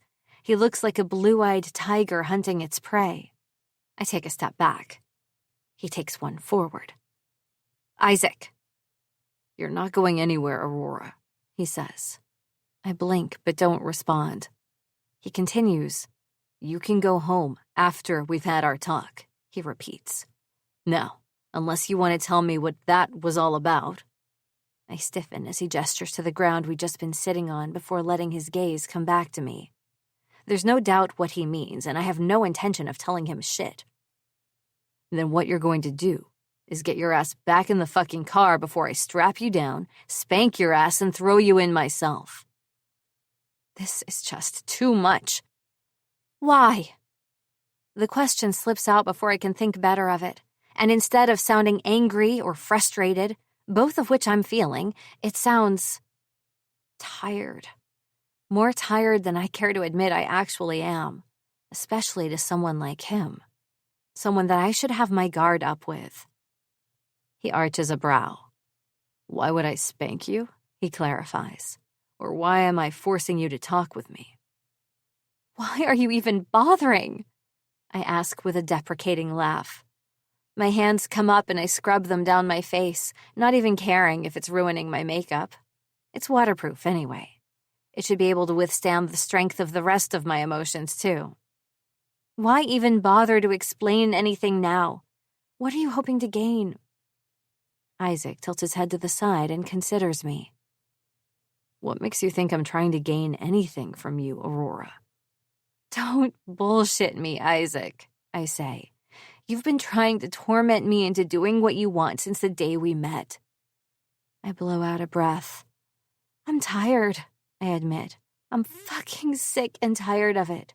What do you really want? I want you to get in the car, he states. I want to take you somewhere safe, and I want to sit down and have a civil conversation for once. When a laugh comes out of my throat, it echoes up into the sky, and it doesn't sound anything like amusement. Civil? I'm shocked he even knows what that means. We passed civil a long time ago, Isaac. What we are is nothing but two warring sides. You made us this way. You didn't seem too keen to stop the fight, he points out. You're right, I admit. Why? Probably because he gave me a reason to prove to myself that I wasn't the scared little girl in need of protection anymore. But I don't want to fight if there's no real reason to. We both want the same thing, I tell him. We want our parents' marriage to end, so why are we even bothering to do this? It's fucking stupid. I have my reasons. His words are vague and they make me want to punch him again. My hands clench into fists at my sides. You want to talk? I ask. Then tell me. Give me your fucking reasons because I don't get it. Not here, he says.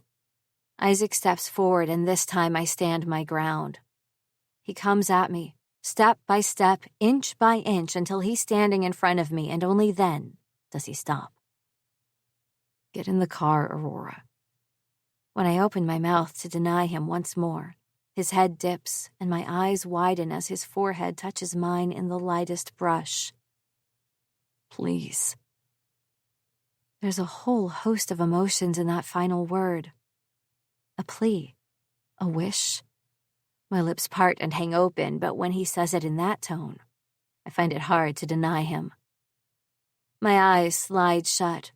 My insides riot, but even so, I turn and walk away from him.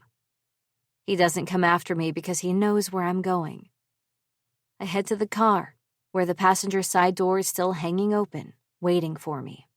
I grip the handle and climb back inside, shutting it firmly behind me, and it's only when Isaac rounds the front of the Escalade and gets into the driver's side that I speak. Tell me where we're going, Isaac.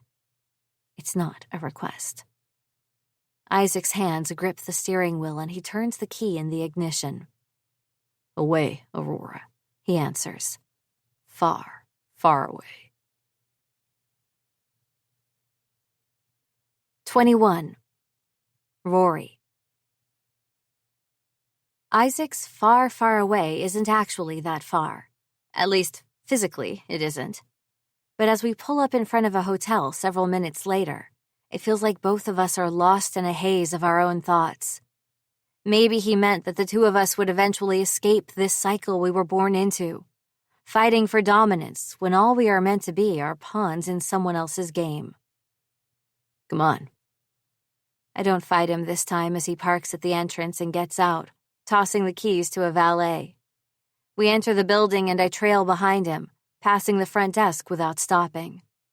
We enter a private elevator and remain silent all the way up to the top floor. The penthouse suite, of course. I would expect nothing less from the Icarus heir. What is this place? I ask as we step out onto marble-tiled floor and the elevator doors close behind us. My voice echoes around the vast space. It's all whites and blacks, monochrome and lifeless. It's the place you were meant to move into, Isaac says. With me. Right, I'd almost forgotten Damien's offer. So this place was meant to be my cage then. I take a look around, moving farther into the living room.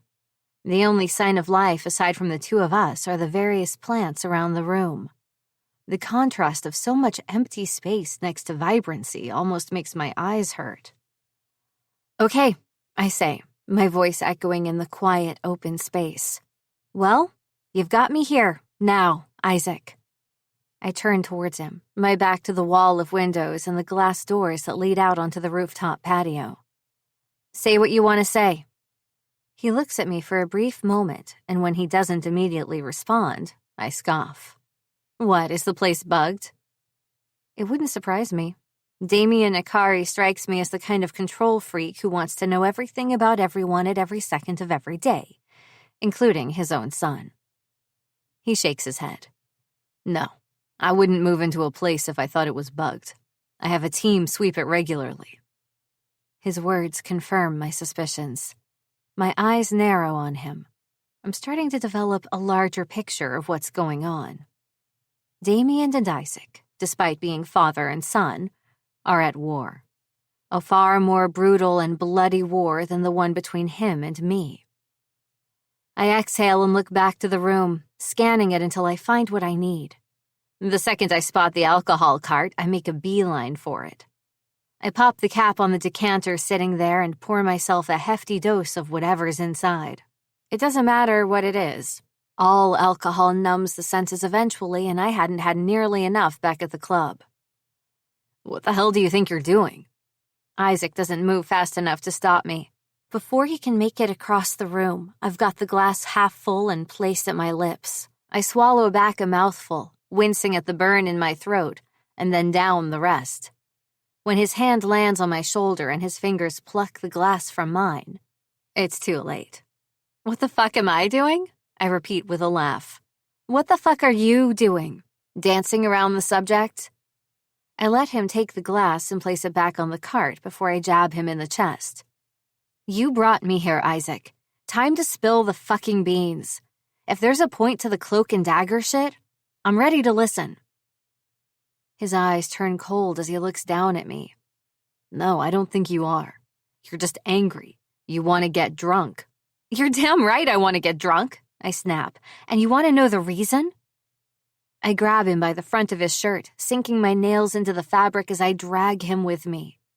I stomp towards the space we just left, right in front of the elevators where there's a massive mirror hanging there for all who come through those doors to see.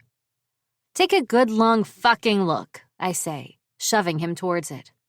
Isaac's head lifts and his dark eyes glare at me through the reflection. Slowly, so fucking slowly, he turns back to me. The intensity of his gaze sends shivers down my spine, but I don't back down. There's no point. I've already shown vulnerability to him and I hate that. I don't want to do it again. So what do? I do what I've always done. I push. The subterfuge doesn't suit you, I tell him. The lying, the sneaking around, the social torment. I lower my eyes and stare back at him through slitted eyes. What's wrong? Are you that scared of a little girl? That does it. His hands clench into fists at his sides. You think I'm scared of you? He asks through gritted teeth. It would explain a few things, I reply, like how you treated me in the garden that night. He stiffens, shooting me a dark and thunderous glare. You knew who I was, he snaps. Don't act like I'm the one who took advantage of you first. You sought me out. Maybe I did, I concede, but you can't deny that you were rougher with me than you would have been with anyone else. Because he'd been trying to punish me. And you know that how? He growls. How would you know how I fuck someone, Aurora? You've been fucking me since day one, I snap back. Fucking me over. The low chuckle that comes out of him sends warning alarms blaring through my head. You think I've been fucking you all this time? Oh no, sunshine. I haven't even begun to fuck you. Yeah, maybe I was a little rough with you, but you can't deny you deserved it. You're the one who got on your knees and put yourself in that position. I didn't force you. You wanted my cock. I didn't want to be treated like a whore. If I treated you like a true whore, you wouldn't be here right now. My lips part, words hanging right on the tip of my tongue, but no response makes its way out of my mouth. What can I say to that? I shake my head. We're getting off topic, I say. You're trying to distract me. Isaac's face screws into a dark mask of anger. I'm not the one standing here bringing up the past. Past, present, future, all of it has to do with you, I reply. So long as this bullshit keeps going on and your father stays married to my mother, then it matters. Don't act like you didn't fucking like it, Aurora, Isaac says. You might not have gotten to come, but you drooled all over my cock like any other slut begging for attention. My hand connects with his face before I even realize I've moved. For several long seconds, the two of us are catapulted into shocked silence. His head stays turned to the side from the force of my slap, and my body remains frozen in front of him. Shaking, I lower my palm back to my sides. Don't assume I'll let you fuck with me like anyone else might, I warn him. The only reason I let you get away with it is because you wanted revenge, he finishes for me. I don't answer. That might be true, he continues, but that doesn't mean I'm not right. I cross my arms over my chest. Tell me the truth. I grit the words out through clenched teeth. Why the fuck are you even bothering with me? Why are we even playing this game to begin with? I'm not playing. The fuck you're not! I cut him off, casting him an exasperated look.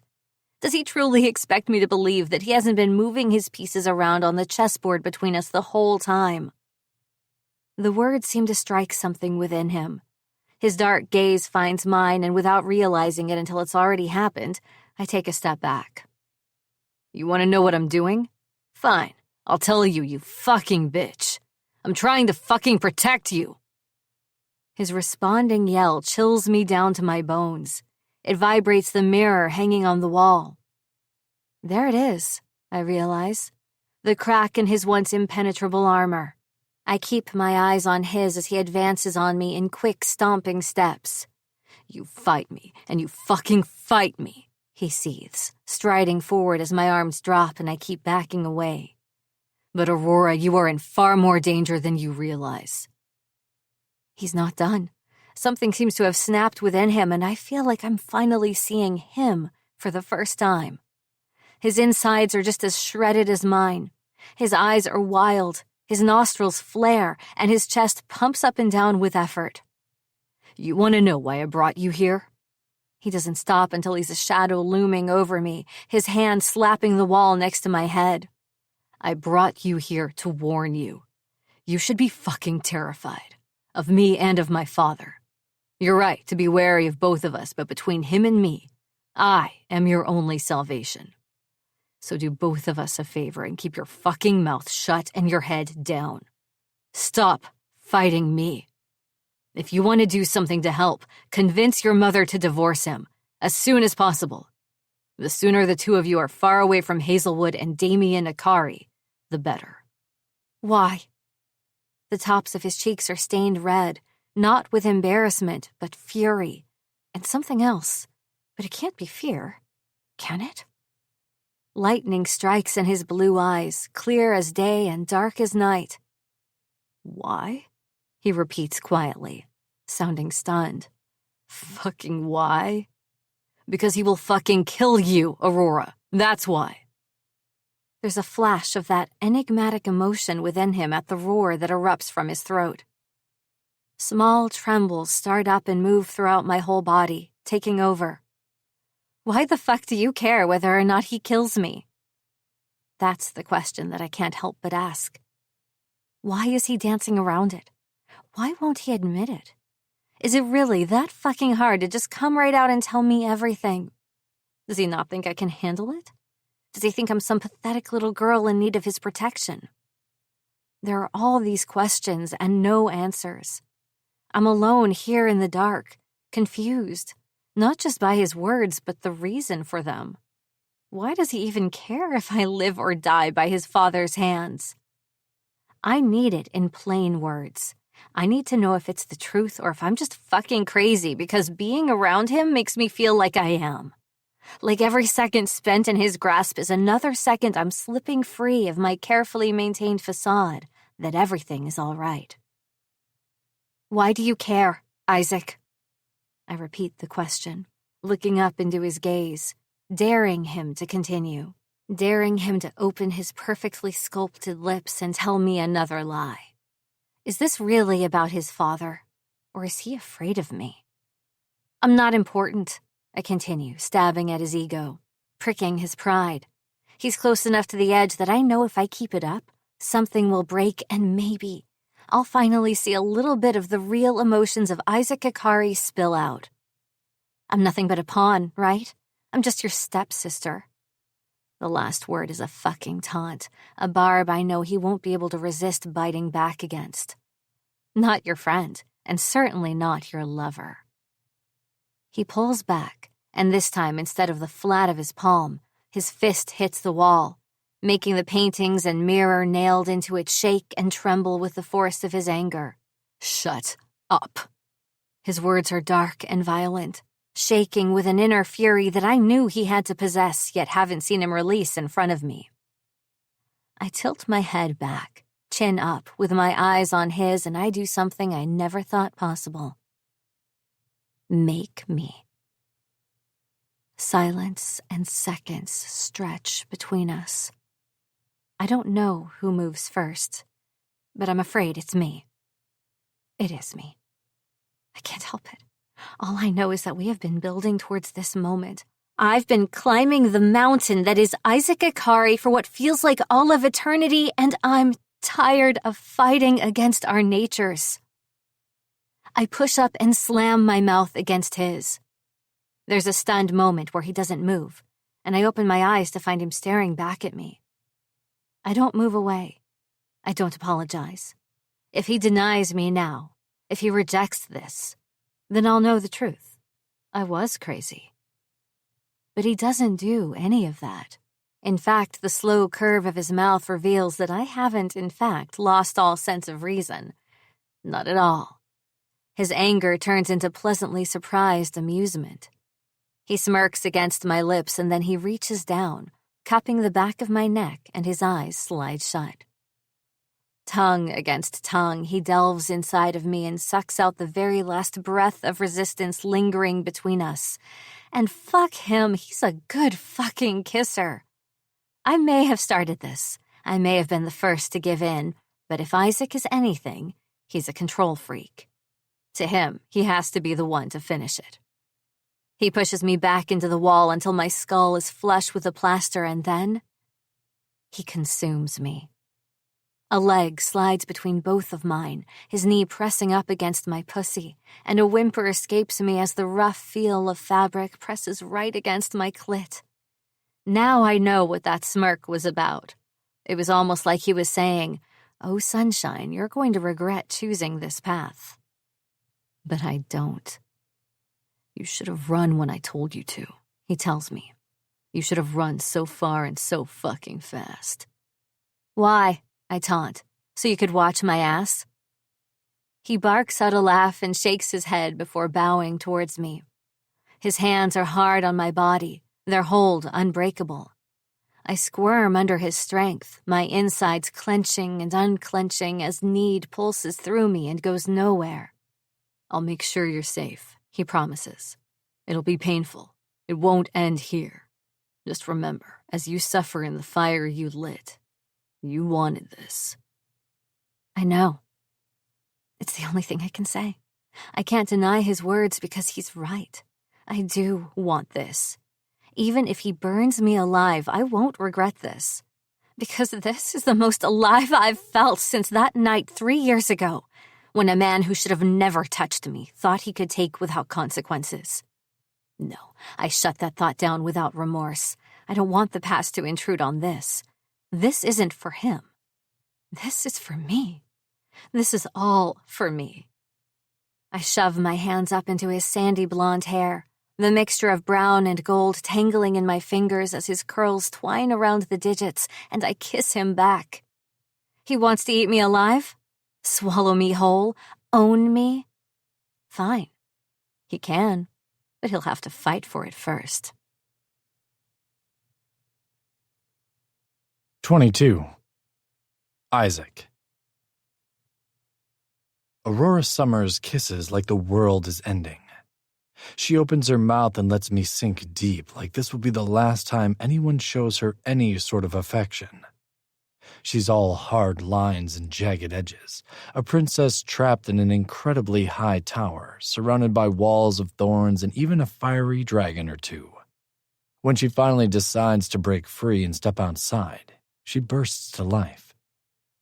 Feminine hands shove up into my hair as she yanks me closer, demanding more. I reach down, cupping under her thighs and lifting her against me, and just as I expect, she doesn't hesitate. Her legs open willingly, and she wraps them around me. Once she's decided she's going to do something, she doesn't second-guess it. She just goes for it. "You're so greedy," I murmur against her mouth. "Don't worry. I'll make sure you get off this time."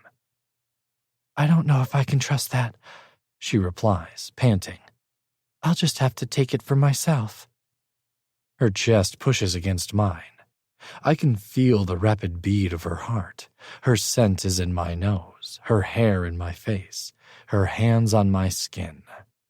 I want more. I want it all. Oh, you'll take it, I warn her, rotating my hips as I press my cock up between her legs, letting her feel my desire. You'll take every last inch of my cock, and your pussy will never be the same. Cheeks flushed, eyes glazed over with lust, she stares back at me with her back to the wall. Prove it. The words are a challenge, and I've never been one to back down from a challenge. Her dress is hitched up her hips. I grab the hem of it and pull it even higher, up and up until it catches at her waist.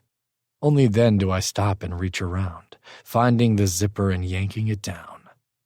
The damn thing snaps under my fast movements. I don't fucking care as I rip the straps around her neck, keeping the top up. I'll buy her a new one, and then probably shred that one off her as well. You said you weren't a whore, I comment lightly as my hands move over her. She stiffens at the term, but I don't let her get too far into her thoughts. I push her legs down and the shimmery fabric of her dress falls to the floor at my feet, along with her phone. But I should warn you now, I tell her, kicking away the dress and towing the phone along with it. I intend to make you question that tonight. Isaac? My name is a warning on her lips. I shake my head. I won't do anything you don't want me to, I assure her. Tonight, anyway. I don't want to be treated like a whore, she snaps as my eyes take her in. My cock pounds behind the prison of my zipper. Yes, you do, I say breathless. Otherwise, you never would have let me treat you like I did in the garden. Maybe you want to deny it to yourself, but some part of you loved the harshness. You liked the control you gave me. You liked the power you held. She snorts, rolling her eyes. I think you held all the power. If you think that, then you weren't paying attention. I move against her, grabbing her hand when she means to pull away and sliding it over the front of my pants. This is all you're doing, I tell her. You're the reason. Standing before me, wearing nothing more than a pair of peach-colored underwear and so much perfect skin, Aurora Summers looks like a goddess ready to sacrifice herself to the fires of mortal lust and desire. I decide, in this moment, that she shouldn't ever wear clothes again. I want her naked anyways. Cooking, studying, exercising. It doesn't matter what she does. I just want unimpeded access to her body at all times. It's unreasonable, I know. Impossible because the second another person sees what's mine, I'll go on a murdering spree, but the thought is still there. I release her wrist and her hand remains, cupping my cock through my pants as her lashes flutter. Her breasts call to me. I touch them, sliding both hands around each one, lifting them in my grasp. Beautiful. I don't realize I've uttered the thought aloud until she chuckles. Her fingers retract and trail upward along my arms as I squeeze each breast in turn, flicking against her hardened nipples. They would be so pretty with a little jewelry, I think. Something to remind her of me. You only say that because you want to fuck them, she says, and suddenly my thoughts switch. The image of her laid flat out on her back, holding her tits together as I slide my cock between them and straight up towards her open, waiting mouth, crosses my mind. Fuck. I groan and lower my head, pressing my forehead against her shoulder. She's gonna make me come in my pants like a fucking virgin. The first time had been nothing like this. At the party, we'd both been trying to act as someone else, hiding our true intentions. There's none of that now. This time, she's not doing this for some fucking revenge video. I stand back. When Aurora lifts her gaze and meets mine, she doesn't flinch away. She doesn't try to cover herself or act shy or reserved. She stares back at me with expectation, and fuck if that's not the hottest thing in the whole goddamn world. Confidence. The knowledge of her own worth and beauty. It's a heady mixture that turns me on and makes my cock throb inside my pants. "Turn around," I say. "All the way. I want to see you." She arches a brow, but we've come too far now. There's no backing out. Slowly, in small incremental movements, she pivots until she's facing the wall. I close my eyes briefly. I didn't get to see her like this the last time, so I couldn't have known it then, but seeing what I see now, how the fuck have I managed to stay away from her as long as I have? Her ass is a work of art. It's practically begging me to get on my knees and worship it. My hands fly down to the hem of my shirt and rip it up and off, discarding it along with her dress. The belt comes flying off next, landing on the floor with a hard thump. My shoes follow. When she's finally completed the turn, I've got everything but my pants off. I advance on her, and as I do, she opens her arms to reach for me. Her legs are back around my waist, ankles locked at the small of my back as her breasts press against my pecs. "There's no going back," I whisper against her lips as I carry her through the penthouse. She arches up against me, pressing herself as far into me as she can. "Good," she replies, "because I never look back." I don't think that's completely true. Not from what I saw earlier, in the parking lot, but perhaps she means that if she can help it, she doesn't look back. Maybe she doesn't want to look back, but some things force her to. Whatever the case, it doesn't matter right now. All that matters is that she and I, in this moment, are as connected as we've ever been, and there's no prying us apart once I get inside of her the way I plan to. Our lips meet once more, mouths clashing in a dance as old as humanity itself. She tastes amazing, like liquor and sunshine. It's heady and addictive, just like the woman in my arms. She's closer than she's ever been, even at that stupid party. She might have had my dick down her throat, but she was never quite this near. I can see each and every individual freckle across her high cheekbones and the bridge of her nose. They litter her skin, down her face, over her shoulders. There are even a few on her upper chest, though fewer there than other areas. The result is the same. She's been marked by the sun. And I want to leave my own mark. I pull away from her mouth as we enter the bedroom and then press her back into the massive king mattress across from the wall of windows that overlooks the California coast and city beneath it. My body finds its place on top of her, and I come down hard, letting her feel every inch of my arousal through my pants against the small of her belly. She stiffens at first, her breath coming out in harsh pants. I go back to that moment in the parking lot. I raise up. "Aurora?" Her name is a question, but also a comfort. She shakes her head, unresponsive. Her body trembles against mine, but she doesn't go back into that full-blown panic she'd been in earlier. "Open," I command. "Look at me. Look at who's on top of you." For a brief moment, her eyes remain squeezed shut, and then after several tense heartbeats, her lashes flutter and she lifts them, meeting my gaze. Once again, I press down on top of her, harder. I settle myself against her in increments, waiting for any sign that she's not okay. Her hips shift under me. Her legs part, allowing me room, giving me her unspoken permission. My lips touch her throat and I grin when she arches up, unaware of my intention.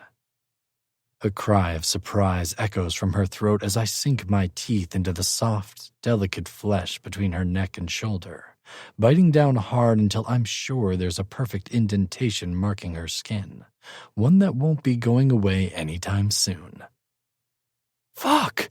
she cries out, slamming the flat of her palm against my chest as she pushes me back slightly and reaches up to feel the wound. "That hurt." "Good," I say, still grinning. Her hands turn to claws as her nails sink into my chest and she glares up at me. I arch a brow. "What's wrong?" I ask. "Want a little payback?" Before I realize what's happening, she hooks her leg over my hip and shoves up on one side, pushing me over.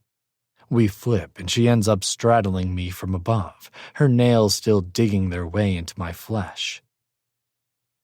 "Yes," she answers with an easy, almost evil smile.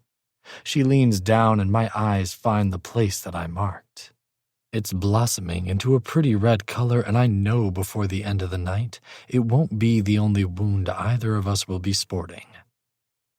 I spread my hands out even as my dick jumps between us, ready and willing to do whatever she wants so long as it means it can sink itself inside the place between her legs. "Then do your worst, sunshine," I say, offering myself up to her. "Oh, I will, my dear Icarus," she replies, reminding me of the name I gave her at the party. Her smile grows wider as she leans over me, putting her lips to my right pec, right over my heart. "It seems all you do is bring out the worst in me." And as her own blunt little teeth sink into my skin, all I can think is, thank fuck for that. 23. Rory. Isaac is like liquid heat beneath my fingertips. Everywhere I touch is warm. He's all wiry muscle bunched beneath tight, hard skin. He acts so differently than he did before. It's almost like I'm doing this with a completely new person. It isn't until we're already on the bed and practically naked in each other's arms that I realize that it's not so much that he's a different person, but that he's finally let down those guarded walls of his. It shouldn't touch me the way it does, knowing he's opened himself to me. But it does. I kiss him again, letting our tongues battle with one another. It's a fight, and it's not. We both want this, yet we also like the little wounds we inflict on each other. It's fun to leave little possessive marks. I find the front of his pants. It's already half open, unbuttoned and unzipped.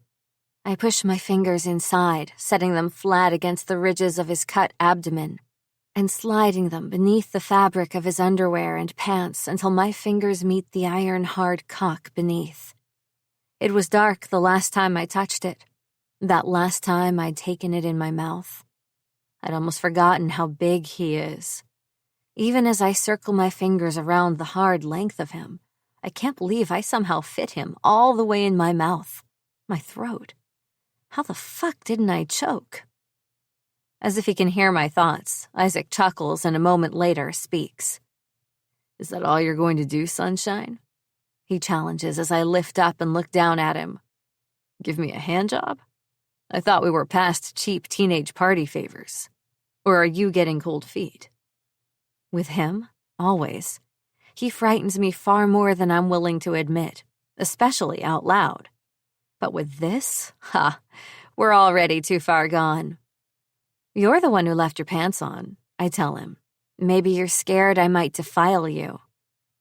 He laughs, and I blink at the sound. It's shockingly beautiful, loud, and full of such real, genuine amusement. It makes me realize he's never actually laughed like that in front of me before. He reaches up and locks on my arms, and once more, we're spinning until my spine hits the mattress. Then he disappears long enough to shuck his pants onto the floor and toss a condom onto the bed at my side. The next thing I know, thick fingers find the outside of my panties, and he pulls those off as well. Instead of just chucking them to the floor with the rest, he lifts them like the filthy degenerate he is and presses the crotch to his face, inhaling as he fists his cock over me.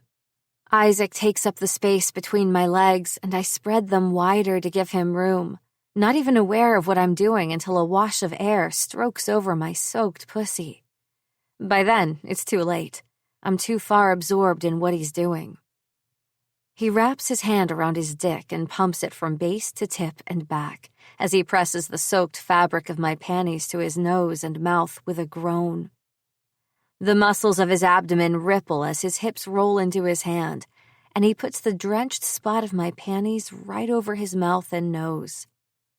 When he catches me staring at him, he smiles and then tosses them over his shoulder before releasing his cock and using his hands to spread my thighs even wider, until my muscles strain and ache. "The smell of your pussy is an aphrodisiac, sunshine," he informs me. "You smell like pure heaven." "Pervert," I mutter as my face heats up. "You're pervert," he replies, "just as you're my greedy little slut, aren't you?" It should not turn me on the way he keeps calling me that. Slut. Whore. Those are bad words, degrading terms. Yet from his mouth, they sound almost like endearments. That's fucked up, isn't it? His low chuckle rockets through me as he bends and shoves his shoulders beneath my knees, hooking them over his back. "Say it," he orders. "What?" My brain short-circuits as the heat of his breath touches me. My insides contract, and I'm terrified that he can see it with how spread out I am, that he can see the way my pussy is pulsing with need for him. "I want you to say the words," he says. "Tell me what you are." I'm shaking my head before he's even finished. "I don't like those words." "Yes, you do," he insists. "You've just been conditioned not to like them." "They're degrading." "You like to be degraded," he says. "No, I scream in surprise as he cuts me off by lifting a hand and shoving 2 fingers into my pussy. No warning. They slide right to the hilt, a testament to how wet I already am. "I promised you that you'd get to come tonight," he says, "but you've got to be willing to put in the work too, sunshine." My hips roll automatically as he thrusts his fingers in and out, curling them up at just the right angle so that stars begin to dance in front of my vision almost immediately. "Oh, fuck," I groan, my chest arching and my back bowing as he fucks me with his hand. Almost as soon as it started, though, it's gone. Isaac's fingers pull free of my pussy and I jerk up in shock, staring down between my legs where he grins up at me, a string of fluid still connecting his hand to the opening of my body. "Isaac," I whine. "Tell me what I want to hear, Aurora." I groan, angry and so fucking turned on. "They're just words," I tell myself. "They mean nothing." I'm your greedy little slut." His fingers return to my core but hover just along the outer lips, stroking up and down, completely ignoring my entrance and my clit. "Louder." "I'm your greedy little slut," I say a bit louder. "Are you?" "Yes," I scream. "I'm your greedy little fucking slut. Please, Isaac, please." I'm half fucking delirious as his fingers stroke closer and closer to my pussy. His thumb moves up over my clit. I'm sweating, panting, shaking.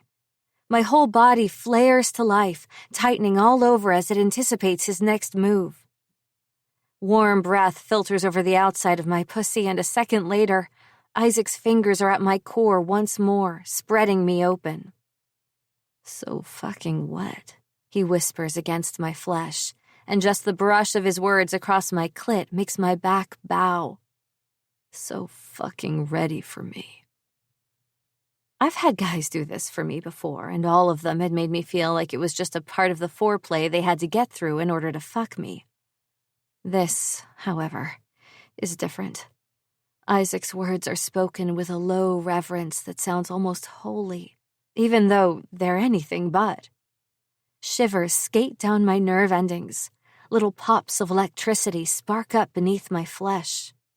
"So juicy, baby," he continues as he thrusts back and forth into my cunt. Disgusting, wet, vulgar sounds reach my ears, and hot, molten embarrassment floods my face. Still, I can't stop the way I squirm towards him, pushing my bottom half into his hand as he slides his fingers into my pussy. "You're soaking my fingers," Isaac says. "You're dripping onto the bed." My cheeks are on fire. His words are dirty, but I can't stop replaying them in my head. Each one only makes the problem worse. I can practically feel myself leaking around his digits. I know he's not exaggerating. I tremble as his head descends. My body locks up at the first touch of his tongue against my pussy. He proves just how dangerous he actually is as he spears into me, sucking me dry, lapping me up like I'm the last drop of water in the world and he's dying of thirst. My teeth sink into my lower lip, biting down hard enough that blood floods my mouth. I can't help it. It's so fucking good. Better than I've ever had in my goddamn life. Unwillingly, my hips start to rock against his face, seeking out the pleasure he gives me.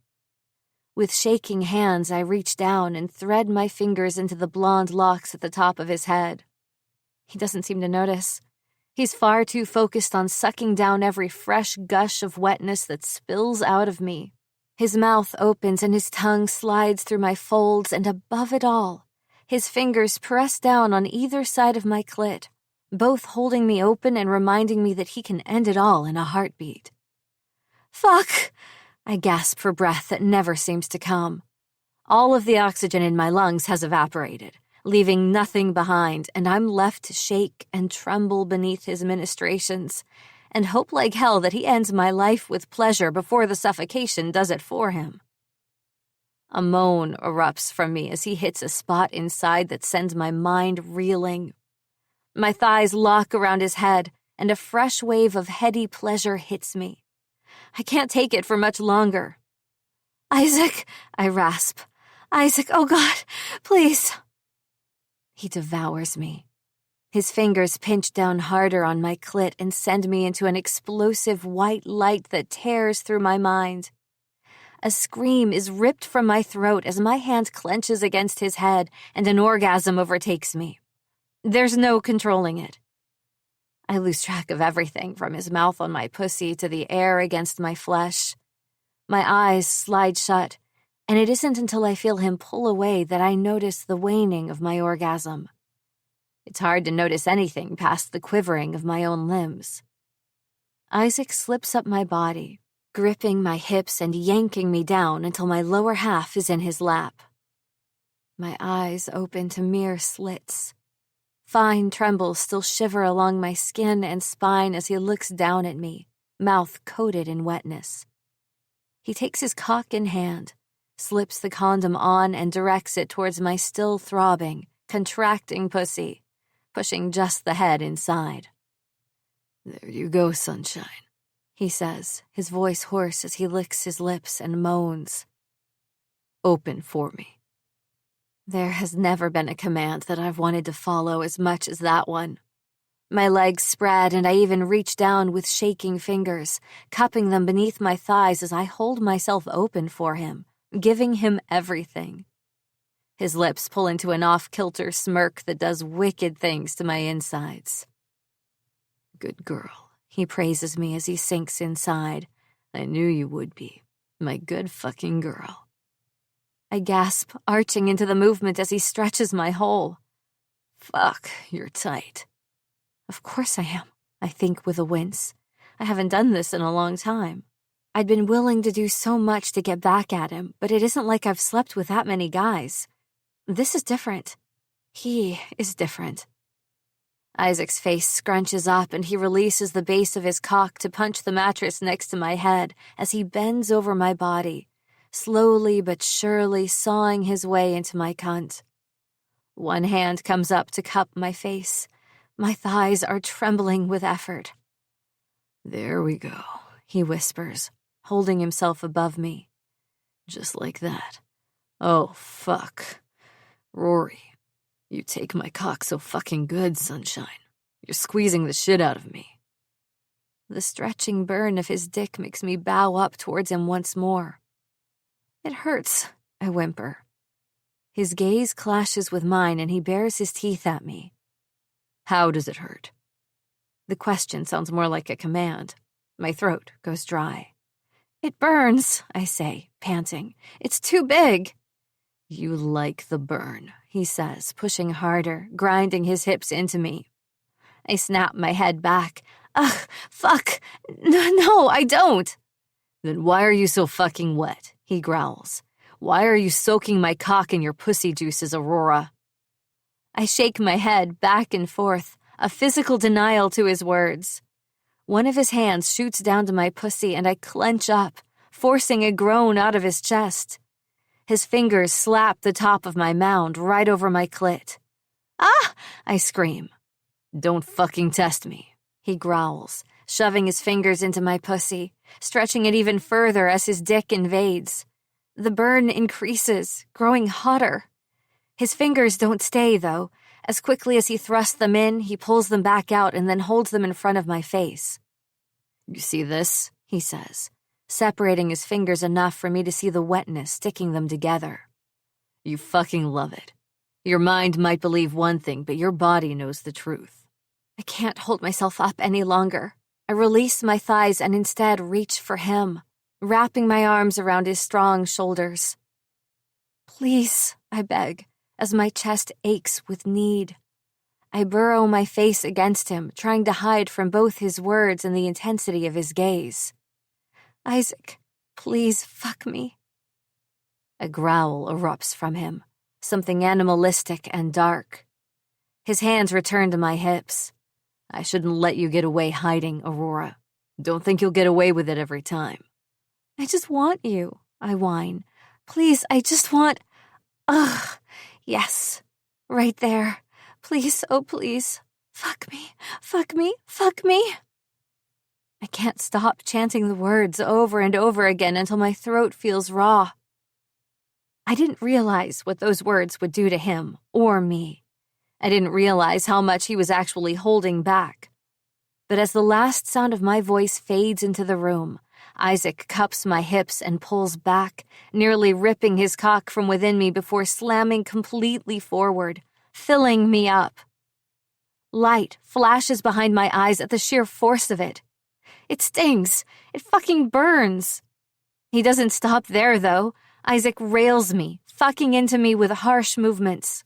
His cock cuts me deep, slicing through my pussy and into places I've never felt before. He keeps me exactly where I am with intention, locking his hands on my waist, keeping me from slipping away as he thrusts back and forth. The muscles in his back bunch beneath the hard grip of my palms as I hold on for dear life, and he drives me back up the same mountain I'd just come down from. My nails sink into his skin, scoring across his shoulder blades as he fucks into me, jerking my whole body with the forcefulness of his thrusts. Every time he slides into my pussy, I feel him hit something deep inside. A whimper escapes my throat. "You're creaming on my cock, sunshine," Isaac grits out. "So fucking tight and wet. It's like you were made for me to fuck you." I've never had a guy talk to me like this. It's almost as if Isaac's words are magic. A spell he's weaving over me, and the damn wand is his dick. I cry out as he fucks me harder, slamming into me as if he loves hearing the sound. A split second later, he proves me right. "Scream," he growls. "Come on, Rory. I want to hear what I do to you. I want to know you feel every bit as fucking insane as I do." I shake my head back and forth. "You're ripping me apart," I snap, panting. "I can't. It's too much." "You can," he urges, never stopping. "You're a big girl, aren't you? You wanted this. You wanted me to lose my control. You wanted my cock in your cunt. Well, you got it. I told you that you were going to take every last inch." I clench my teeth and squeeze my eyes shut as the next thrust sends me even higher up the bed. I swear to God, he's bruising my insides. But sex has never felt so good before. He's deeper inside of my body than I ever even knew was possible, and his words, whether he realizes it or not, only serve to drive me higher. "Isaac." His name pours from my lips. A plea, a curse. "That's right, goddess," he says, his words sliding over my ears with heat. "Call my name. Scream it. You're taking me so good. Taking me to the fucking edge. You're going to burn me." He's not the only one on fire. If I'm burning him, then he's burning me right back. We're flying directly into the sun. No stopping. No fear. The two of us are setting each other on fire and soaring through the flames like we're fleeing something dark and dangerous. the whole while I'm chasing this new release, one much bigger than before. It isn't long before I'm gasping through the fluttering of my second orgasm. "Isaac!" I cry out. Oh fuck. I'm gonna fucking come. Please don't stop. Don't stop. Don't stop. Don't stop. I can't seem to help it. I mutter the words on repeat like a broken record, terrified that he'll start to slow any second and I'll lose this momentum. Whatever is on the crest of this orgasm, I know is going to destroy me. And I'm ready and willing to go. I want it. Whatever it is, as long as it lets me feel this way for just a little bit longer, I'll take it. Shh. Isaac cups the back of my head, never slowing his movements, keeping pace with each passing stroke. "I've got you," he promises. "Almost." He cuts himself off and pulls his head back, forcing our faces right up against each other. His mouth opens and slams down on mine, his tongue pushing past my lips without reserve. He doesn't ask, he takes. He violates. I swear to God I'm going to bite down on his tongue when I come, though. It's right there. I can feel it cresting just out of reach. Struggling away from him, I plant my hands on his shoulders and arch up. "Look at me." His command is more of a plea than an actual order, and it makes me follow it. My eyes clash with his, tears leaking out of the corners of mine as he drives me higher and higher. "I want to see you come on my cock, Aurora," he says, breathless as his hips continue to piston into me. "Don't you fucking close your eyes or I swear you'll regret it." I want to ask him how. I want to know what his threat could mean, but I don't have a choice anymore. My eyes widen as the tidal wave of release crashes over me, and I tighten, my pussy clamping down on him as my orgasm reaches its height. He reaches up, holding my head and forcing me to stare back at him as it slams into me. It's a different level of intimacy, letting someone else watch you come apart. I struggle to keep my gaze locked on his even as my insides clamp down around his cock. His upper lip pulls back and I can practically hear him grinding his teeth. My nails sink harder into the flesh covering the muscles of his back. I can feel wetness, blood, but I can't release him. My body won't let me. I've never had an orgasm feel so painful and yet so fucking good. I'm left gasping for breath once more, and it isn't until I finally regain control of my limbs and manage to loosen my hold that Isaac finally eases back, giving me enough room to breathe. The gentleness only lasts for a split second.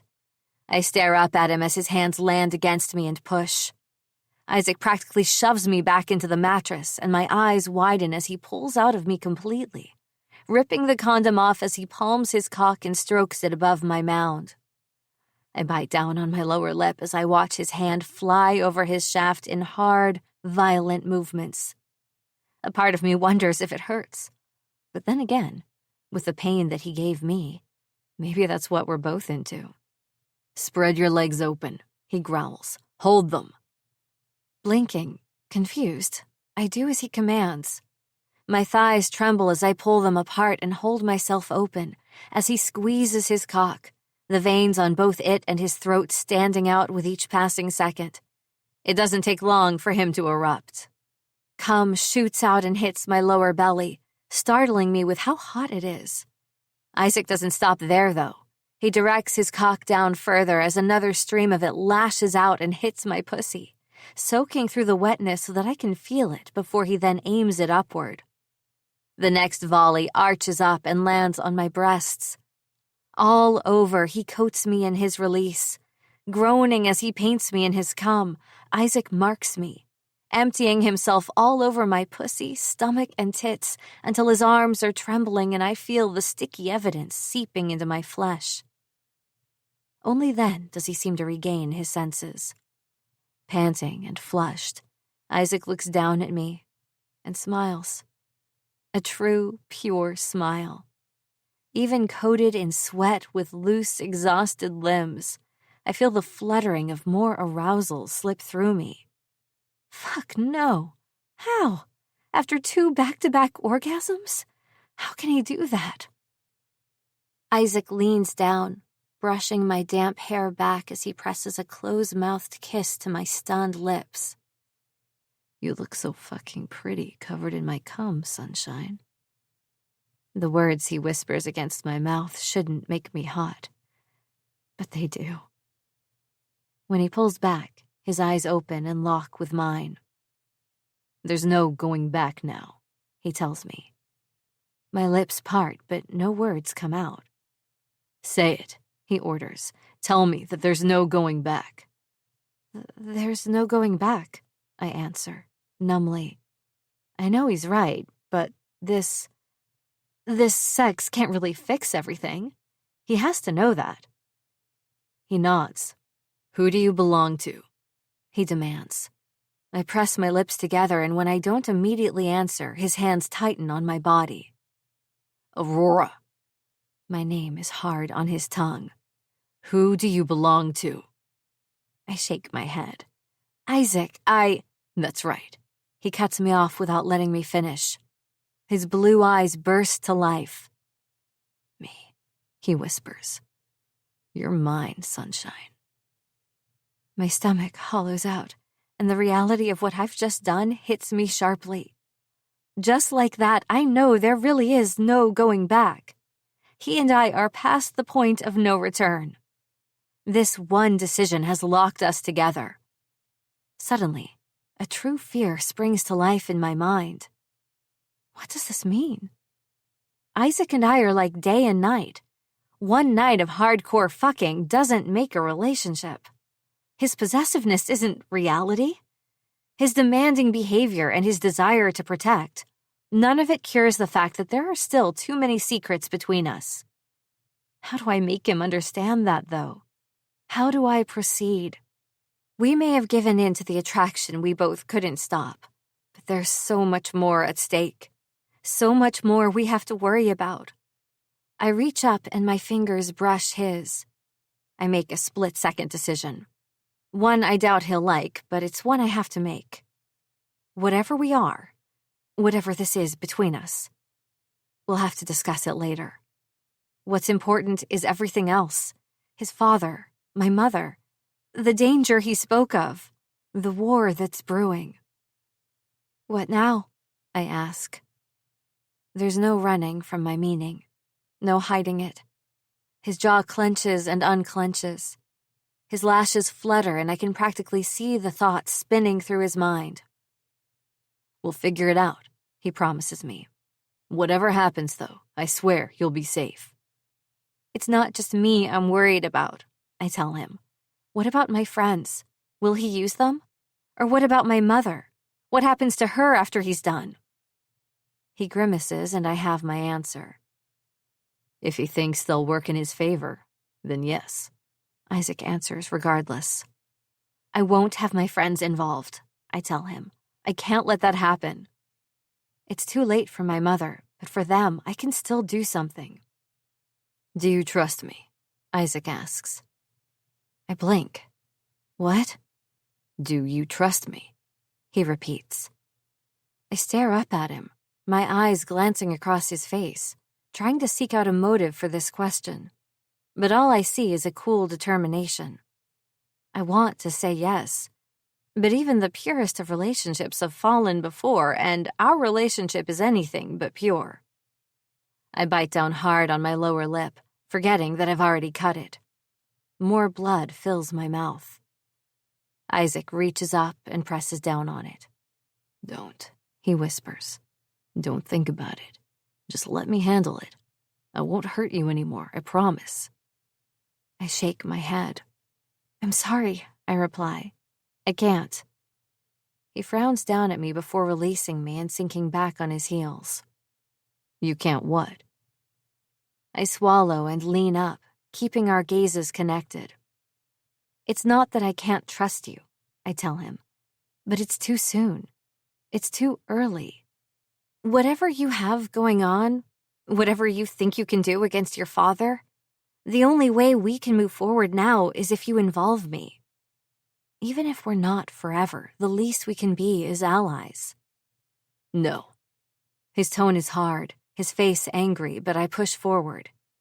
It's the only way, I argue. No, it's not, he argues.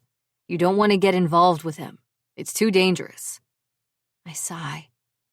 I'm already involved, I remind him. He stiffens, but he knows it's true. Blue eyes look down and then back to me. He considers me for a moment. You don't have to be, he says, shocking me. What? I gape at him.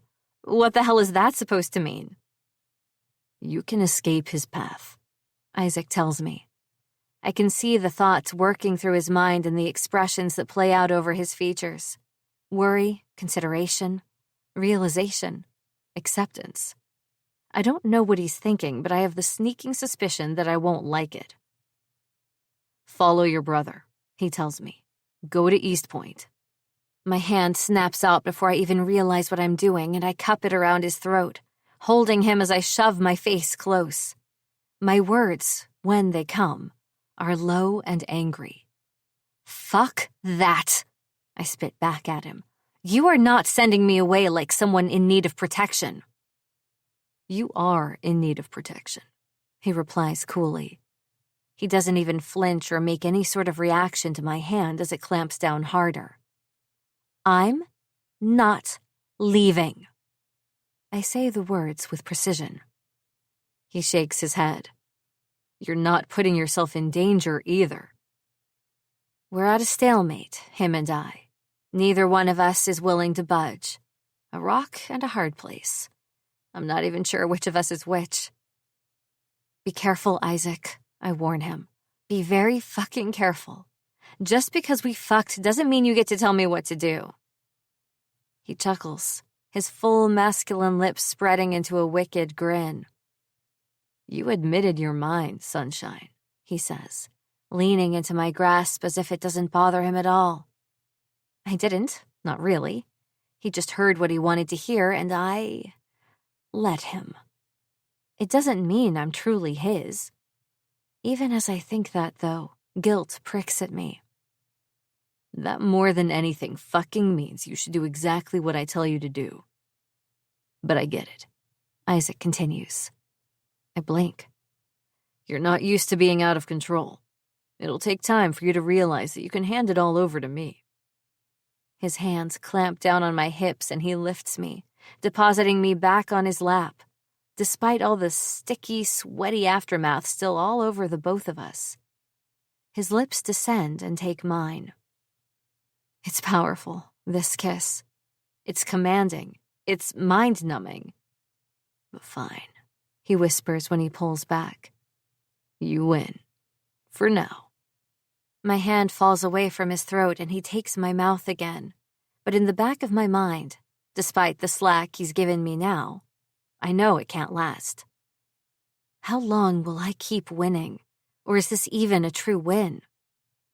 Whatever the case, something tells me that the next part of our journey is going to be more perilous.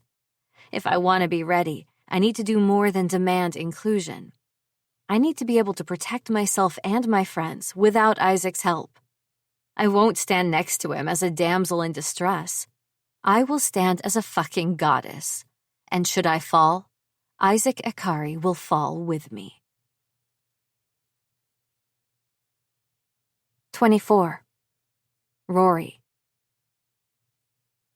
Isaac looks like a fallen angel when he's sleeping.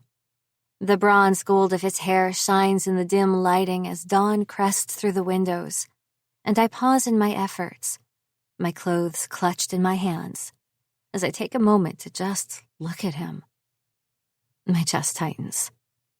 This was a fucking mistake. An error in my judgment. I wish I could blame it on the alcohol, but I know deep down in my soul that wasn't it at all. It was all my choice.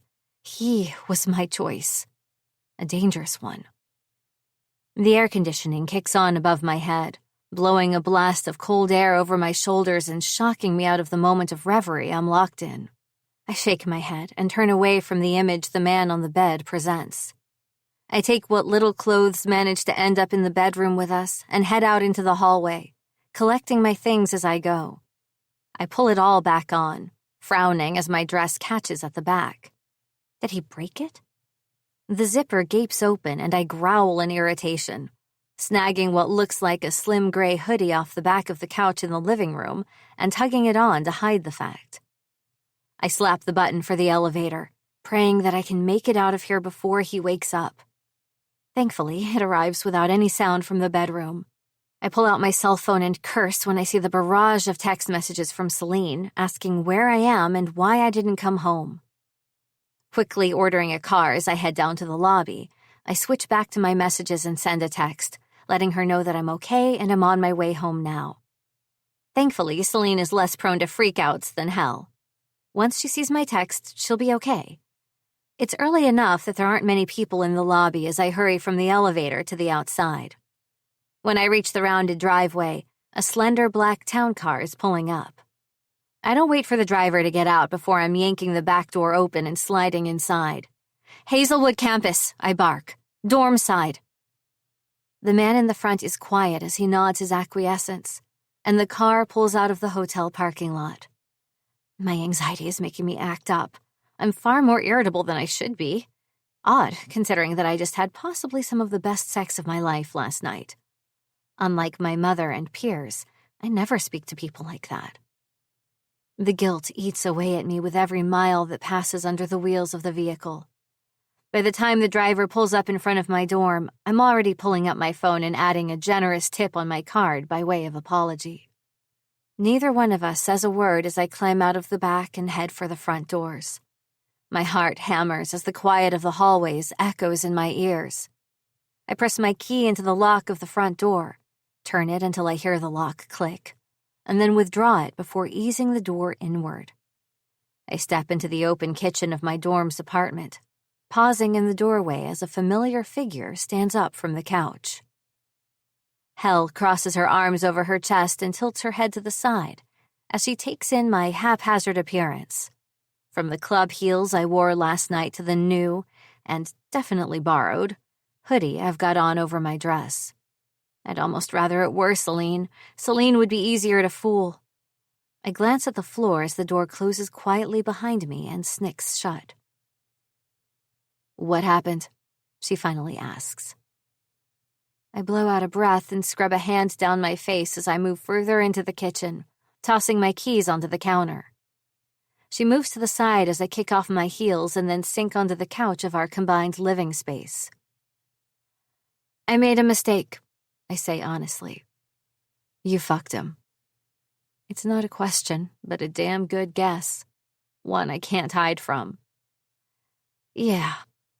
Hell is quiet for a moment and I sink my face into my hands, bowing forward over my knees as the gravity of my actions finally slams into me. It isn't until I feel the couch cushions sink beside me that I realize she's taken a seat next to me.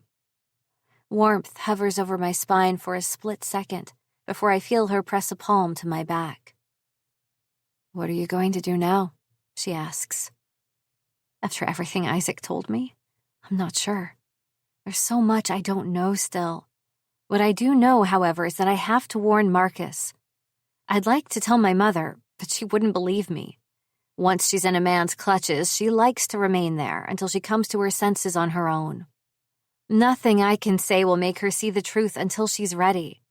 Isaac thought that I could get her to leave his father, but that's not true. My mother never listened to me. The only one who might be able to break through to her is Marcus. I don't know, Hell. I blow out a long breath. But things can't go on the way they have been. Are you two... I lift up when her voice wavers, hesitating. I meet her curious gaze. Together? She finishes. Are we?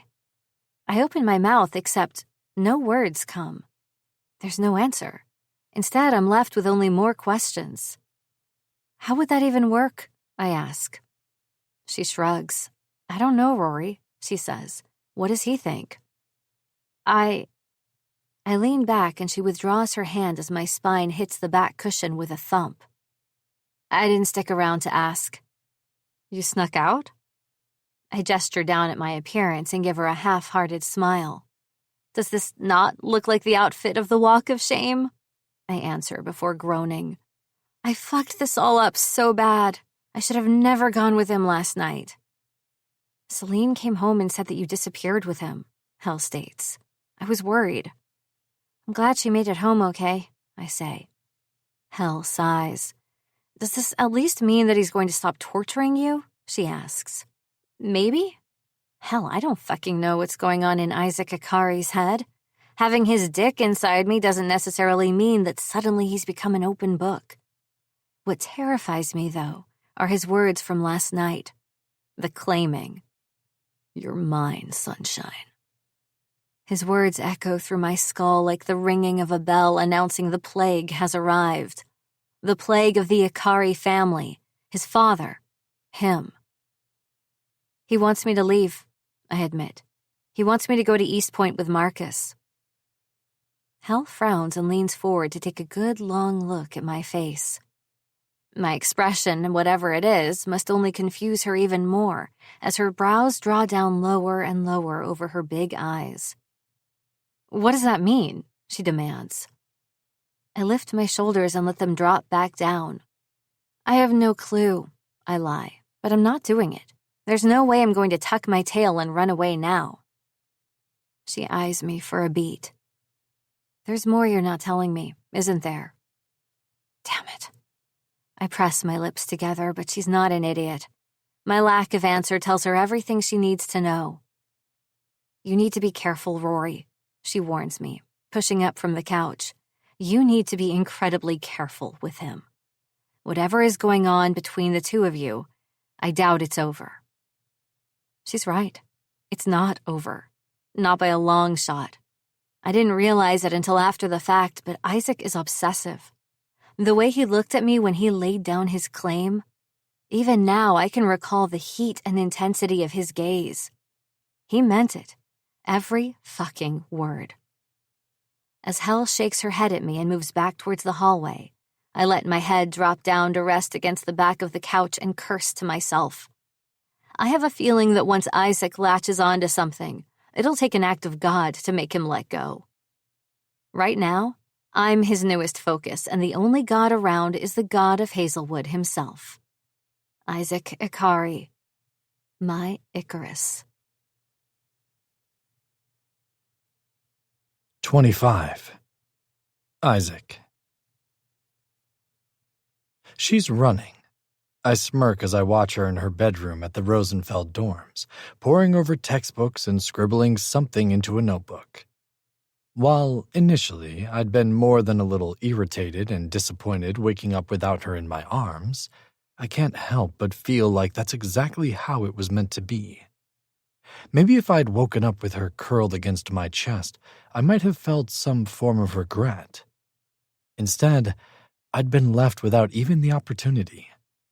She'd stolen it from me and left me wanting more, craving more, needing it like I need my next breath. Aurora is running from me, but it only makes me want to chase her that much more. I caught her once. Does she really think I won't catch her again? Does she think that next time I won't chain her up to keep her by my side? The desire to go to her eats away at me as I watch her in what she thinks is her private space. Golden strands fall over the corner of her shoulder as she leans forward and writes something on the top page of her notebook before turning her gaze back to another textbook. The cameras, though originally placed in her space for more cruel purposes, have become my salvation. They're the only reason why I haven't tracked her little ass down and dragged her back. Instead, I'm letting her think she can run. I'm giving her space, or at least the illusion of space. All the while, I'm observing her, soaking in her sunlight as she walks around her room in tiny shorts and tank tops, thinking she's safe, thinking that she got away from me, even if only temporarily. A sharp knocking rap hits the door of the small library study room. I look up from my phone as Shep's familiar face appears in the doorway. He pushes his way inside, dropping his bag next to the chair at my side before slapping the door closed once more. Dark hair is pulled away from his face and tied up with a small leather band, revealing an unusually unshaven jaw. "Bad day?" I inquire absently as he grunts his way through, tearing open his backpack and withdrawing his laptop. He shoots me a dark look. It'd be a little better if someone warned me that he was going to get his dick wet with his stepsister. I shrug and lean back against my seat. Why's that gotta put your panties in a wad? Shep's laptop lands on the table and he snaps it open, glaring my way. Because I had to be the one to go back through and edit the video feed your father has on you, he growls. The least you could do was give me some advance warning. I could have just run a fake feed instead of having to go back through it. Spending the weekend reworking that shit wasn't exactly on the list of dreams come true. You don't seem to mind sharing your partners, I say absently. What's the problem with playing voyeur every once in a while? Shep scrubs a hand down his face, and for a brief moment, guilt nips at me. He does look tired, dark circles under his eyes, unshaven face and all. I sigh.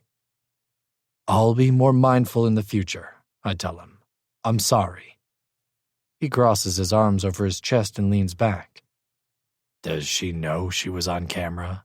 He inquires. I shake my head. She didn't ask, I reply. Well, that's not entirely true. I told her the place wasn't bugged. That was true. The video doesn't have audio. Is this another way to get to her? Shep asks. Are you planning on spreading a sex tape of her after what she did to you? A month ago, the thought would have been at the forefront of my mind. In fact, even now, I have to admit that it's not a bad idea. Sex tapes are different for men and women. It'd definitely have her contemplating a move. Now, though, the thought of someone seeing Aurora Summers the way I'd seen her, wild, untamed, open, and so fucking sexy it drove me half out of my mind, makes me want to put my fist through a wall. My eyes go to my friend. The only reason I'm not contemplating that with him is because this is my own fault. I hadn't stopped to consider every ramification. No, there will be no sex tape. Delete it. Get rid of the evidence. Shep arches a brow, but releases his arms and bends over his laptop as he strokes the keyboard. Seconds later, he sits back and nods my way. Done. My muscles finally release and I relax back into the chair once more. Thanks, man. He shakes his head. What are you thinking? He asks. Seriously, what is it about her? She's just a girl. Fuck, she's not even a girl, she's a liability. Have you forgotten what you're trying to do here? I haven't forgotten anything, I say, dropping my tone. I met with Agent Brown a few weeks ago and he says they need more. They want hard evidence of Damien Akari's less-than-legal dealings. Fuck. Shep's curse mimics my own internal thoughts. The harder the evidence, the riskier the feat. And now, my eyes go back to my phone screen and the girl there. Now there's more at stake. What fucking use are the feds if they can't use what you've already given them? Though it comes out as a question, I know it's not. I close out the camera app and shove my phone into my pocket. They want to catch him red-handed to make sure there's no way their worm can wiggle off its hook. It's smart on their part, but makes my job a hell of a lot more dangerous. So, what's the plan then? Shep asks, leaning forward, his hands on his knees. I contemplate the question, but I already know there are few choices I'm left with if the FBI isn't able to do anything more. Unfortunately, I don't like any of my options. I hold up a finger. Option A, I start, is to get close to Amelia Summers. She wants a family, and now that she's married Damien Akari, she considers herself my mother. Damien will be suspicious, Shep points out. I'm aware. It's exactly why I don't like option A. He'd rather you get close to the girl, Shep says. It's why he wanted you to watch over her to begin with. I nod my agreement. He wants to use Aurora to control her mother, but from what I've seen, they don't necessarily have that close of a relationship. Shep shakes his head. That doesn't really mean shit, he argues. Mothers are different, and considering how much Amelia seems to want a perfect family, I have no doubt that, regardless of the state of their relationship, Aurora would still make a good pawn.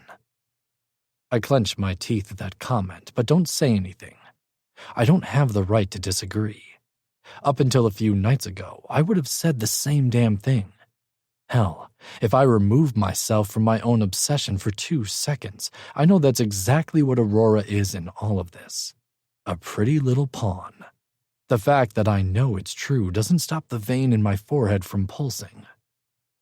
Shep arches a brow my way. You good, bro? I slowly release a breath, whistling sharply as I press my spine against the back of the pathetically padded library chair I'm in. No, I say honestly. Things have gotten more complicated. What other options are there? He prompts. I shoot him a dark look. Send myself into the mouth of the beast, I say with a sigh, and let him swallow me whole. He flinches back and scrubs a hand down his jaw, scratching at the stubble there. That's not a good idea. No fucking shit, Sherlock. A groan locks in my throat, and I shove the soles of my shoes against the floor, tipping the chair onto its back 2 legs. I need to be closer to his business to find the evidence they're fucking asking for. You know that the second you step into Damien's world, there is no coming back. I close my eyes. Of course I fucking know that. If anyone is aware of the world Damien Akari presides over, it's his heir.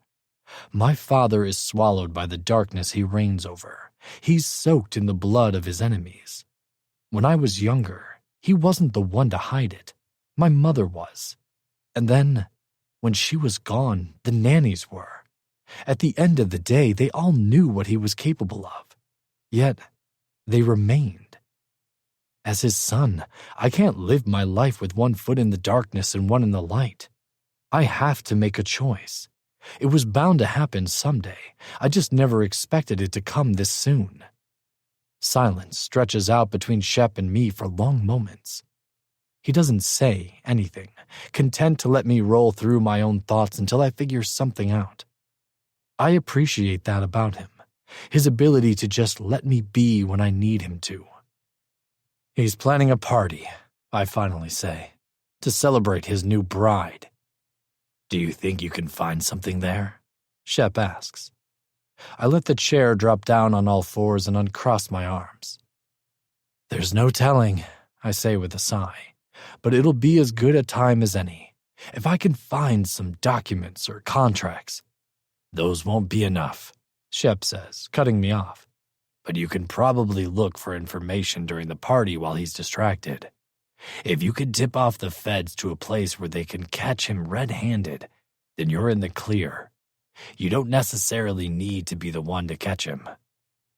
He's right, but he's also wrong. The only way to catch him and ensure my own safety is to get involved, I say.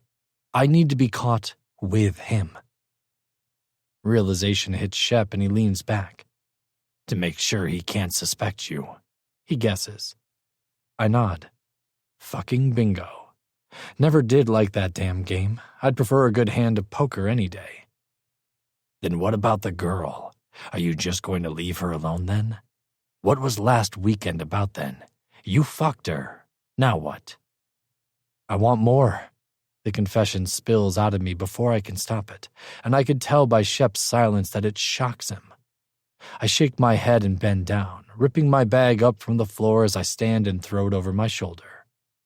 She's different, I say. She's in danger, Shep points out.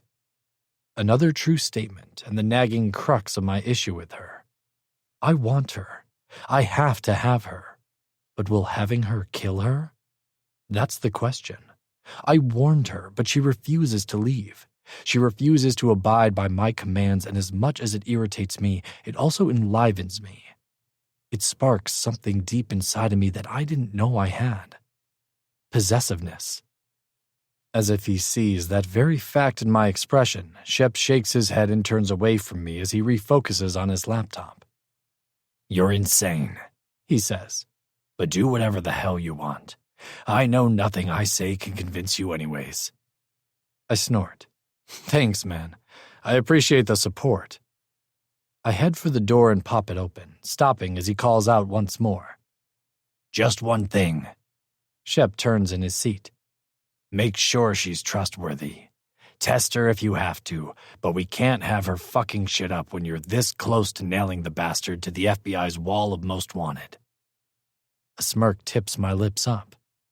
Test her? Brilliant idea. I mean, in a lot of ways, Aurora has already cleared test after test. I know she's got the steely courage needed to stick around. She hasn't been run off by me yet. I know she's got loyalty in her blood. That much is clear by her friendships and her relationship with her brother. Make sure she can handle the pain of being with you before you throw her in the fire, Shep continues. Because I can't help but feel like I'll be picking up your pieces if she cracks under the pressure. You can't be with a weak-hearted girl. Aurora is anything but weak-hearted, but I also can't say that the idea of pressing her more, of seeing what shape she molds into, doesn't appeal to me. I lick my lips as an idea pops into my head. Are you and Paris still going to the shop this weekend? I ask. Shep arches a brow. You want to bring her? I nod. Yeah. Shit, man. She's not the kind of girl you bring there. Plus, Paris is in a fucking mood. You know how he gets. Anytime he throws those little parties, it's because he had a fight with his family. Besides, you never come. I've come before, I argue. Yeah, but you don't get pierced. He reminds me. You just come by for some of the weed and drinks. I shrug. She should be introduced to our world sooner or later.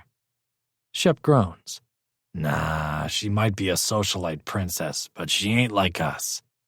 She will be, because I have no intention of letting her go. He blinks. Are you? His brows draw down low over his eyes as he drifts off, staring at me with an expression full of disbelief. You're not actually thinking about keeping her, are you? I roll my shoulders back. Maybe I am. Maybe that's the only choice I've got left. I can't see this obsession going away anytime soon. Then make it, he snaps. She's a liability. Fuck, man. She's your stepsister. I don't need to be reminded, I grit out. But that's not forever. Her mother and my father won't last. They will divorce. The second he has what he wants from Amelia Summers, she'll be gone. Hopefully, it'll be by way of papers and prenup rather than death. Shep continues to stare at me, his lips parted in shock. No. He shakes his head. No. Fuck no. You can't be serious. I am serious, though. As serious as a heart attack. There's no explanation for why I feel the way that I do, only that the thought of letting Aurora get away makes my chest ache something fierce. There are so many reasons not to get involved with her. My father and the precarious position I'm in between him and the feds is only the tip of the iceberg. But fuck, can't I just have something for me? One piece of sunlight in this otherwise shitty fucking world? You're right, I say. Shep glares at me, knowing I'm not about to switch shit up and tell him I'll stay away from her. That's not gonna happen. Not now.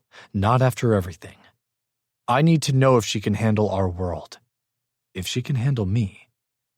First of all, he holds up a finger. That is not what I said.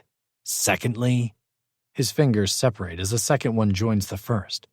That's different, and you know it. I'll be the one to decide that. Shep throws his hands up and swivels back to his laptop. Fine. Do whatever you want. Yeah, we're going to the shop on Friday.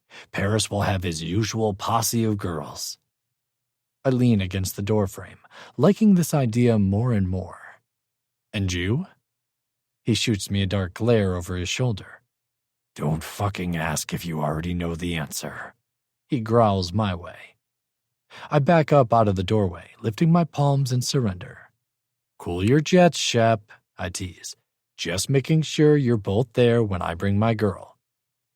You're fucking crazy, asshole, he replies without heat. He's probably right. I am crazy. But that was Aurora's mistake. She fucked me even knowing that I could break her apart. She kissed me first. She leashed me to her side, and now I want to leave my own mark on her. Now, there's no getting away. 26. Rory. The weekend passes and Monday comes and goes, lulling me into a false sense of security when I don't hear anything from Isaac Ikari. Maybe he hadn't really meant his words. Maybe they'd just been spoken in the heat of the moment, on the cusp of orgasm. Guys say stupid shit when they're horny like that. It wasn't like he'd professed his love for me. I honestly don't know what I would have done if he had. But it had felt a little deeper than two people smashing uglies, especially when he demanded me to tell him who I belonged to. I belonged to myself, not him. Because of his recent absences, it's almost a shock to see Isaac sitting pretty at the top of the classroom when I walk into my first class of the day. I stop in the doorway, eyes wide, and Celine slams into my back with an oomph and muttered curse. "Sorry," I say as I step out of the way. She eyes me as she steps into the classroom, rubbing her nose. Once inside, though, her eyes turn to the general direction of my gaze and then flick back to me. "You never told me what happened between the two of you over the weekend," she says, as I shake myself and head towards the front row, as far from him as I can get. I slide all the way down the row until there's no seat to my left and only one open on my right, the one Celine takes for herself. "It's nothing," I answer her quietly. She arches a brow, but surprisingly doesn't press the issue. I set my bag down and pull out a notebook, slapping it on the table in front of me. A moment later, I realize my mistake. It doesn't matter to Isaac if there's not a seat on my left. As long as there's an opening, he'll take it. "Morning, sunshine." The vibrato of Isaac's voice slides across my nerves with the same smoothness as molasses, making every muscle beneath my flesh jump and shiver. A chair scrapes across the floor and all talking in the room ceases as Isaac pulls it right up to the end of the table I'm sitting at in the front fucking row and takes a seat. "I know we didn't spend much time together this weekend, but what's with the no call?" He wouldn't. I reject it. The very idea that Isaac Ikari would play this card is preposterous. Then I realize something. I have exactly no fucking idea how he plays his cards. I hardly know him. Celine's soft perfume wafts my way as she leans over the table, openly watching the two of us. Once again, I see I've been played for a fool. It was odd that she hadn't pressed me for more information about what had gone down between Isaac and me over the weekend. It was because she'd been expecting something like this. Now she's got the first seat at my side to watch this little circus act go down. "Go sit somewhere else, Isaac," I hiss between clenched teeth. When he reaches for my hand, the grip on the pen I just pulled from my bag tightens. Carefully, as if he's half expecting me to stab him with the pointed end, he pulls it from my grasp. Smart of him, really, because stabbing him is exactly what I'm contemplating at this moment. Of all the pig-headed, dumb-ass things for him to pull, this has got to be the worst. He lifts my now pen-free hand to his lips and presses a kiss to my knuckles, grinning as he does so. "Now, why would I want to be away from you, sunshine?" "Because if he doesn't get away from me right now, I'm going to kill him." I don't say that, though. I don't have an opportunity because the classroom door opens and the professor walks in, as two more students scramble in after him, their notebooks falling out of their bags as they hurry to the only available open seats so as not to be counted late. Even the professor, too, pauses at Isaac's placement, seated at the edge of the front row with his hand holding onto mine. He leans back and props his ankle up on his knee as he smirks at the professor, as if daring him to say something. Of course, the studious man doesn't. He knows as well as anybody that Isaac Ikari is the law on campus. It's easier to let the man get his way rather than tell him he's being inappropriate. No one will reproach him. No one is going to tell him he's being absolutely ridiculous. No one except me, of course. As the professor launches into his lecture, I pry my fingers out of Isaac's and shove his arm off the side of the table. What the hell do you think you're doing? My words, although angry, are low and cutting.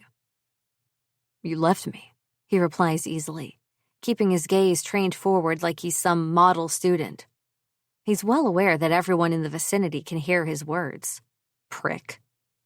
I'm simply reminding you that after that night together, there's no getting away. He leans back even more, popping the 2 front legs of his chair off the floor as he arches back. It's you and me now, sunshine. I'm just making sure the rest of the school knows it. Conniving, manipulative son of a... This is not the place, I grit out as calmly as I can muster. Despite my words, I know that he's managed to accomplish his goal. I have no doubt that the soft click-tapping of nails on phone screens, whispering through the room, are signs that by the end of this period, the whole of Hazelwood University will know that Isaac Ikari and Aurora Summers were seen all over each other. Or rather, he was seen all over me.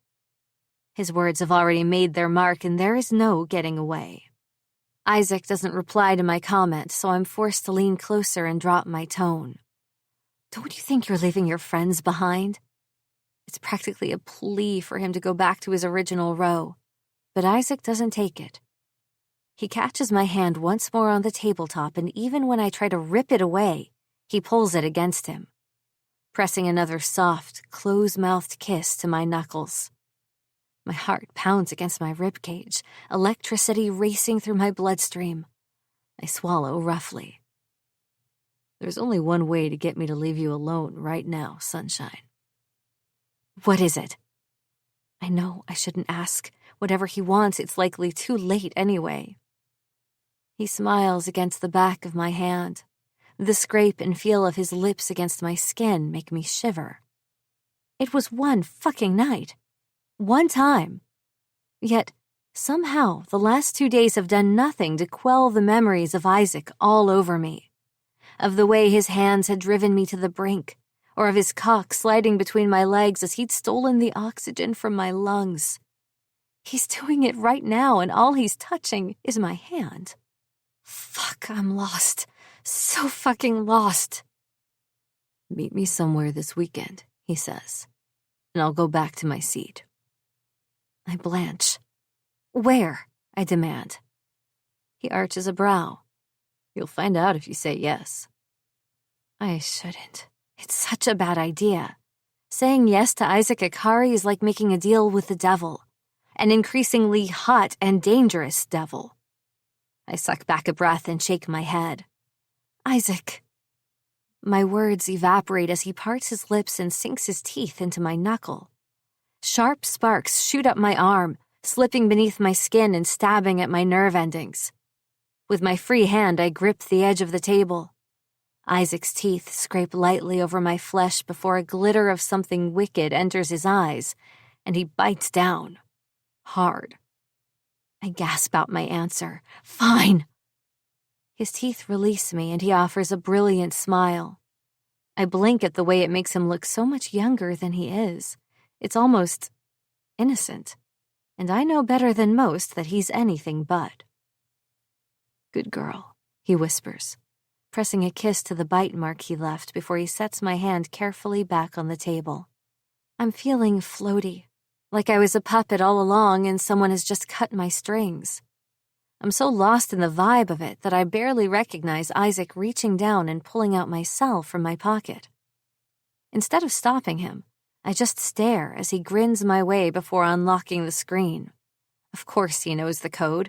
Asshole probably looked over my shoulder at some point. He fiddles with it for a few seconds before setting it back on the table next to my bite-marked hand. Finally, his chair slides back, making the professor pause once at the sound before he shakes his head and continues with his lecture. Isaac leans over and presses a kiss to the top of my head with a grin before he sidles away.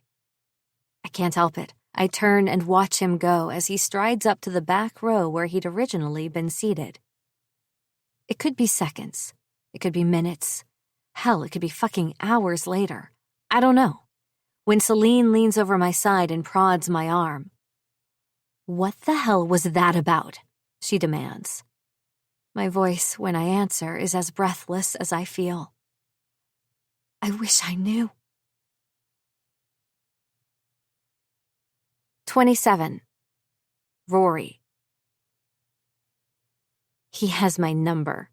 I should have known that's what he was doing when he grabbed my phone in class. As I stare down at the phone screen later that night, I rub my thumb over the bite mark left on my knuckles. It still stings, but at the same time, it does funny things to my insides. Isaac, 221 Brendan Street, Friday night, 8 p.m. It's a bad idea. I shouldn't go. My fingers hover over the screen of my cell.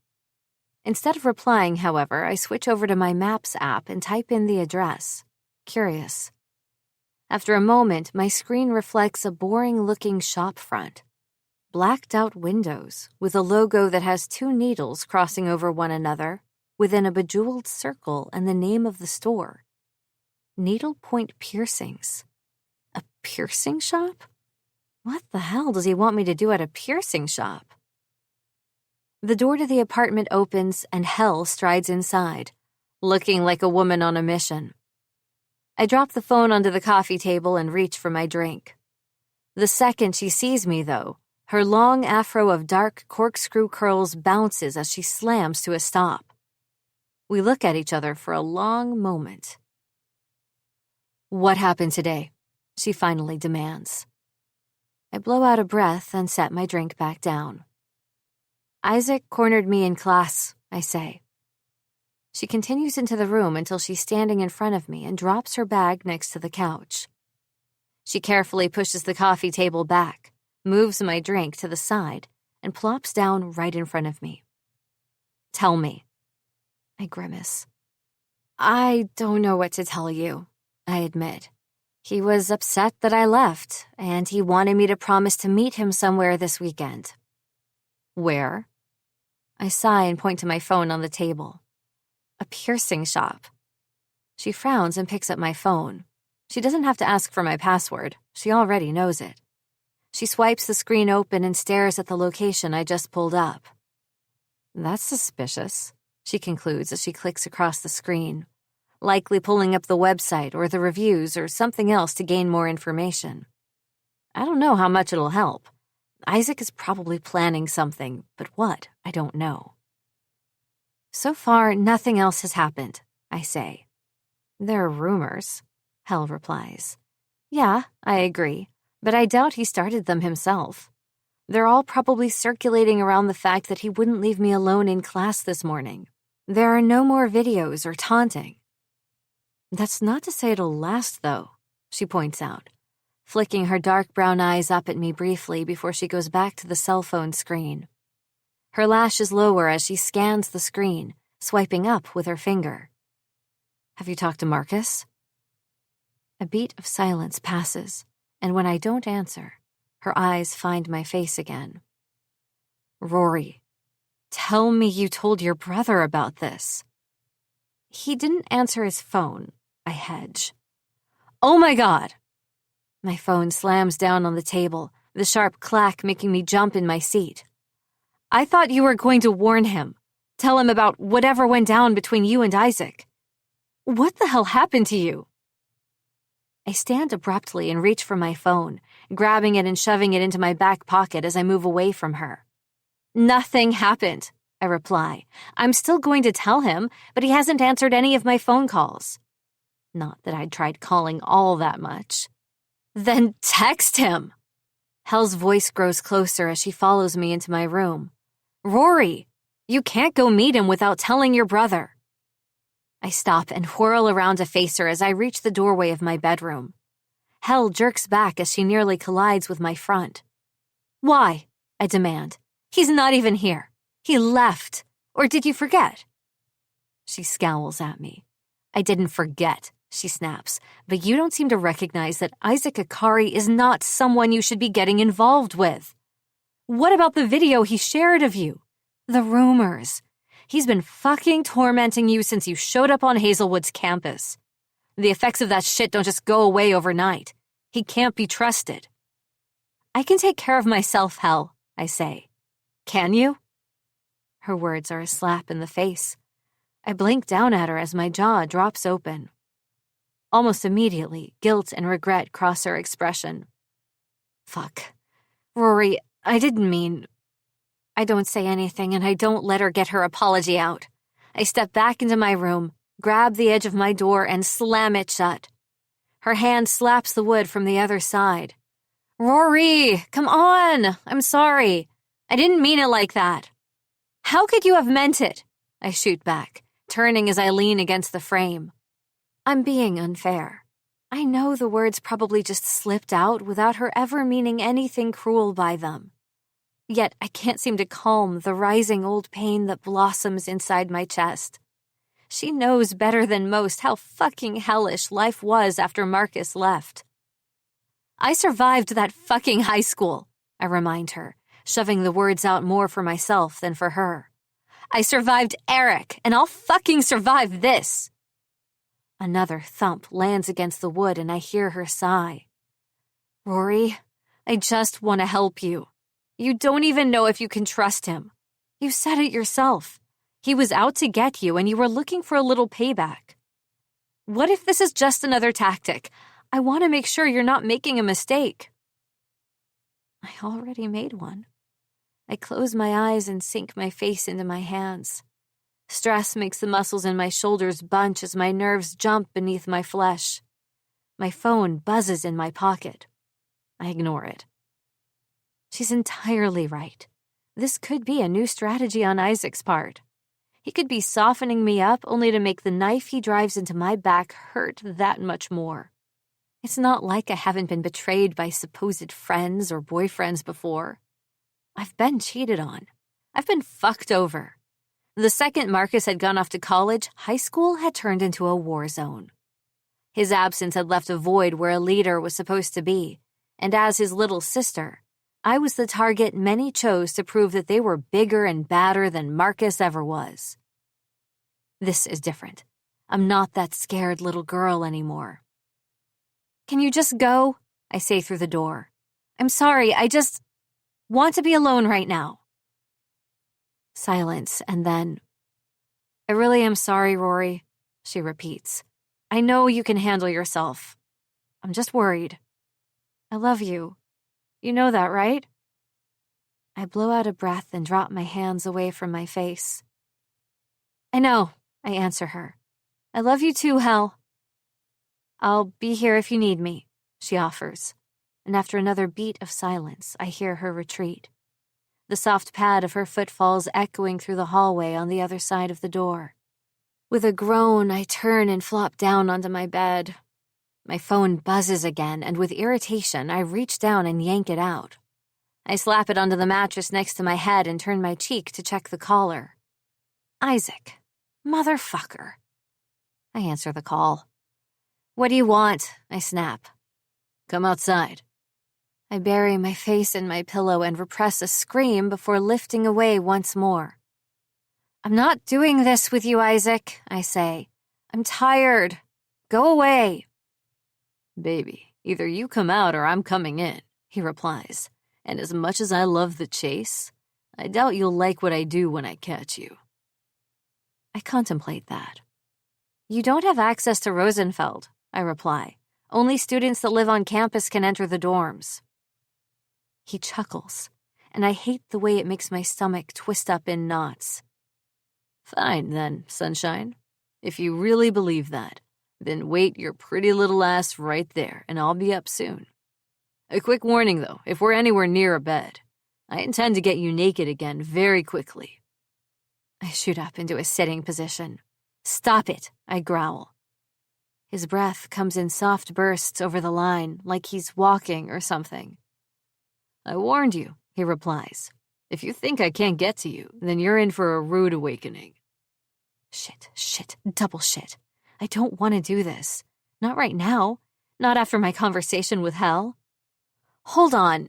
Please. Isaac, just stop. I lift the phone to my ear and hold it to the side of my face. "You're upset," he says. I grit my teeth. Gee, I wonder who could be upsetting me. "It wasn't me," he replies. "You were angry when you answered the phone. Did you fight with one of your roommates?" I glance around the room. How the hell could he know that? "Are you looking around your room?" The soft chuckle that reaches my ears following his question makes my cheeks burn with heat. "I'm not there yet, baby." Isaac? "Come out, Aurora," he says. "What are you scared of?" I glance at the window. I shouldn't even be talking to you right now, I say, more to myself than to him. Still, he answers. "There's nothing stopping you from hanging up right now," he points out. "Give in, Aurora.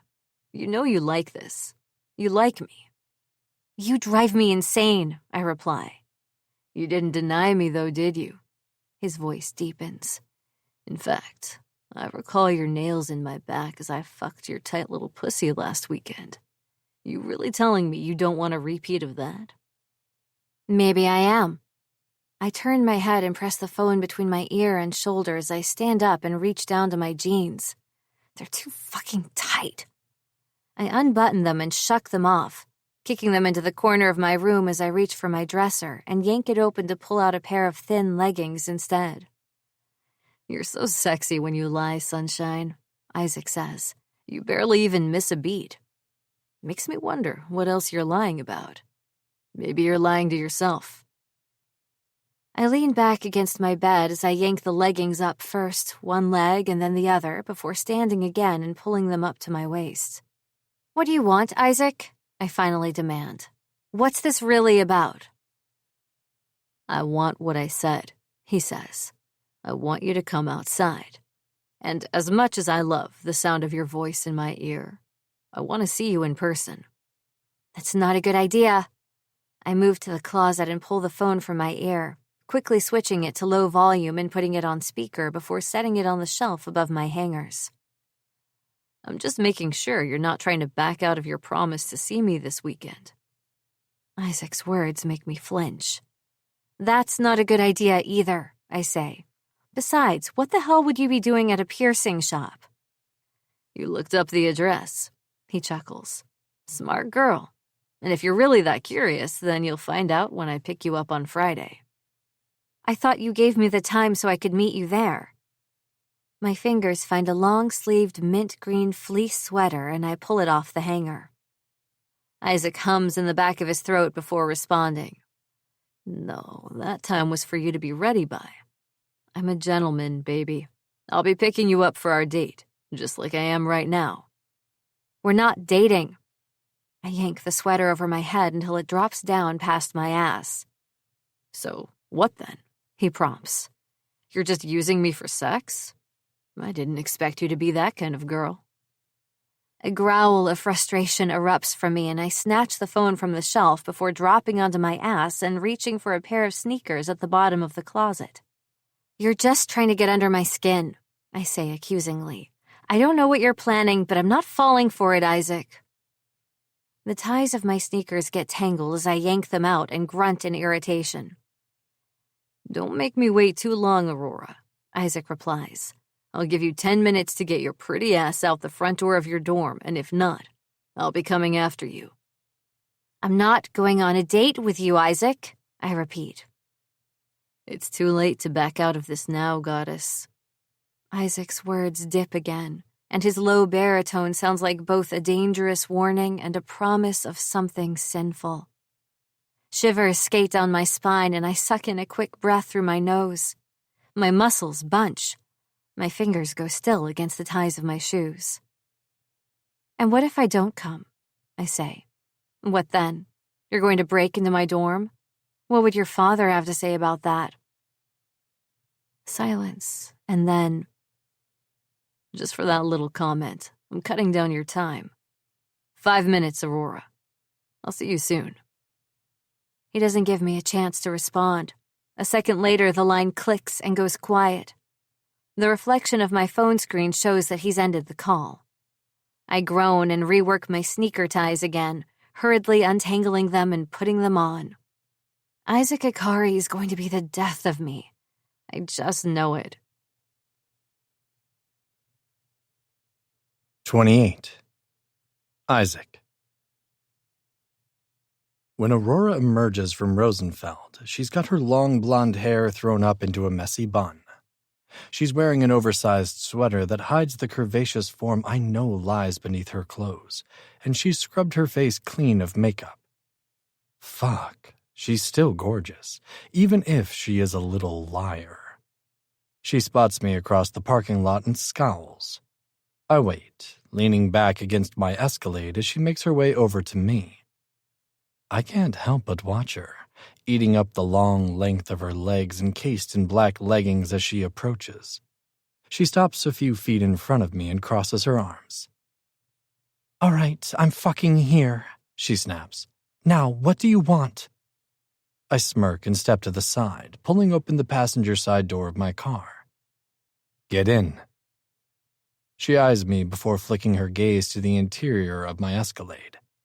I can see the war going on behind her eyes, the battle of if she should trust me and if she should walk away. I let her think about it for several moments. It doesn't really matter what she decides at the end. Even if she refuses, I'll just pick her ass up, toss her in, and lock the doors. But I hope she makes this easy on me. I hope she makes the right choice. With a fresh sigh, she deflates, dropping her arms to her side as she steps forward and catches the doorframe. "I can't be out too late," she mutters. "I have homework." "I'll have you back soon," I promise her. I'm not sure yet if it's a lie. Aurora reaches up, latching onto the "oh shit" handle and pulls herself into the much higher seat. I quietly shut the door behind her before rounding the front of the vehicle and climbing into the driver's seat. I can feel the heat of her gaze on the side of my face as I start the car and put it into reverse. "What's this about, Isaac?" she asks again. "I promised I'd see you on Friday. Do we really have to do this?" I grip the steering wheel tightly in an effort not to reach for her. She really has no fucking clue what she's done to me. It's almost laughable. My obsession with her has put me squarely under her spell, and yet she doesn't know yet how to use that power. I should be grateful, really. If Aurora ever finds out just how fucking captivated I am by her, if she ever figures out how to use that weakness against me, my advantage against her will come to a fiery, crashing end. When I don't answer her, though, Aurora's claws come out.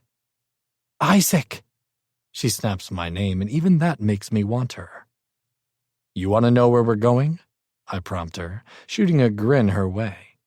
"Then sit there and wait like a good girl. We're not going far." Ocean blue eyes narrow on me. "I don't trust you." Few people do, so her little hissed comment doesn't hurt me. I return my gaze to the road ahead without responding. Aurora thumps back against her seat, arms crossing again as she stews in her thoughts. Whatever she's thinking, though, she keeps to herself as I drive, and the rest of the trip is spent in relative silence. Less than a half hour later, I'm pulling up in front of a dingy-looking brick building. The parking spots in front are so faded that the white lines are barely perceptible, and the only way I know which place to park is because I've been here so many times before. That and the fact that there is a line of second-hand vehicles already lining the small lot. "Where are we?" Aurora asks as I shut off the engine and get out. I don't answer.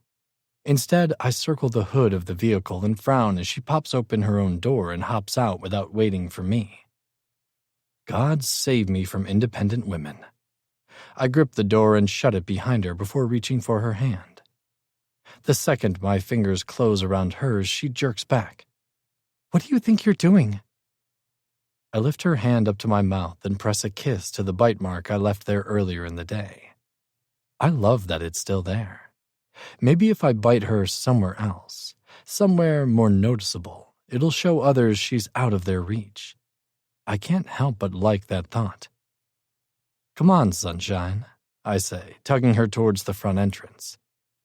She hesitates, but eventually gives in to my careful prodding and follows me towards the blacked-out front glass door. Just as we approach, it swings open and a tall man with a shaggy beard slips out, his plaid shirt swaying open to reveal the stained wife-beater beneath. Aurora's eyes widen as he passes us by. "Isaac?" I close my eyes and relish in the timid little tone of her voice. "It's all right, sunshine," I say, pulling her closer to my side as we enter the building. "I've got you. There's nothing to be scared of." I half expect her to bite back a retort about her not being scared of shit, but the second we step inside, her mind is occupied. She turns her head and scans the dark, smoke-filled room with curiosity and confusion. I would do the same if I were her. She's not a scholarship student or some bar bunny. I doubt she's ever been to a place like Goons. I turn my eye back to the building, taking it in. It's not my first time, but it's hers, and I have to wonder what she must be thinking. Along the back wall, there's an opening for a separate room and a step down into it. It's filled with a line of pool tables, a dartboard on the side wall, and a jukebox that likely hasn't been dusted since it was put in 30 years prior. "Want a drink?" I ask as I push her further inside. She shoots me a look. "I'm not—" I cover her mouth before she can say it. "Yes or no, Aurora," I say. "I'm buying." She sighs, and I feel her muscles relax. "Fine," she replies. "Long Island, but if we get in trouble, I'm blaming you." Another grin graces my lips. I would expect no less from my good girl. The way her face scrunches up is so adorable, but I don't tell her that. Instead, I lead her over to the grease and condensation-stained countertop bar across from the similarly dirtied tables in the main room.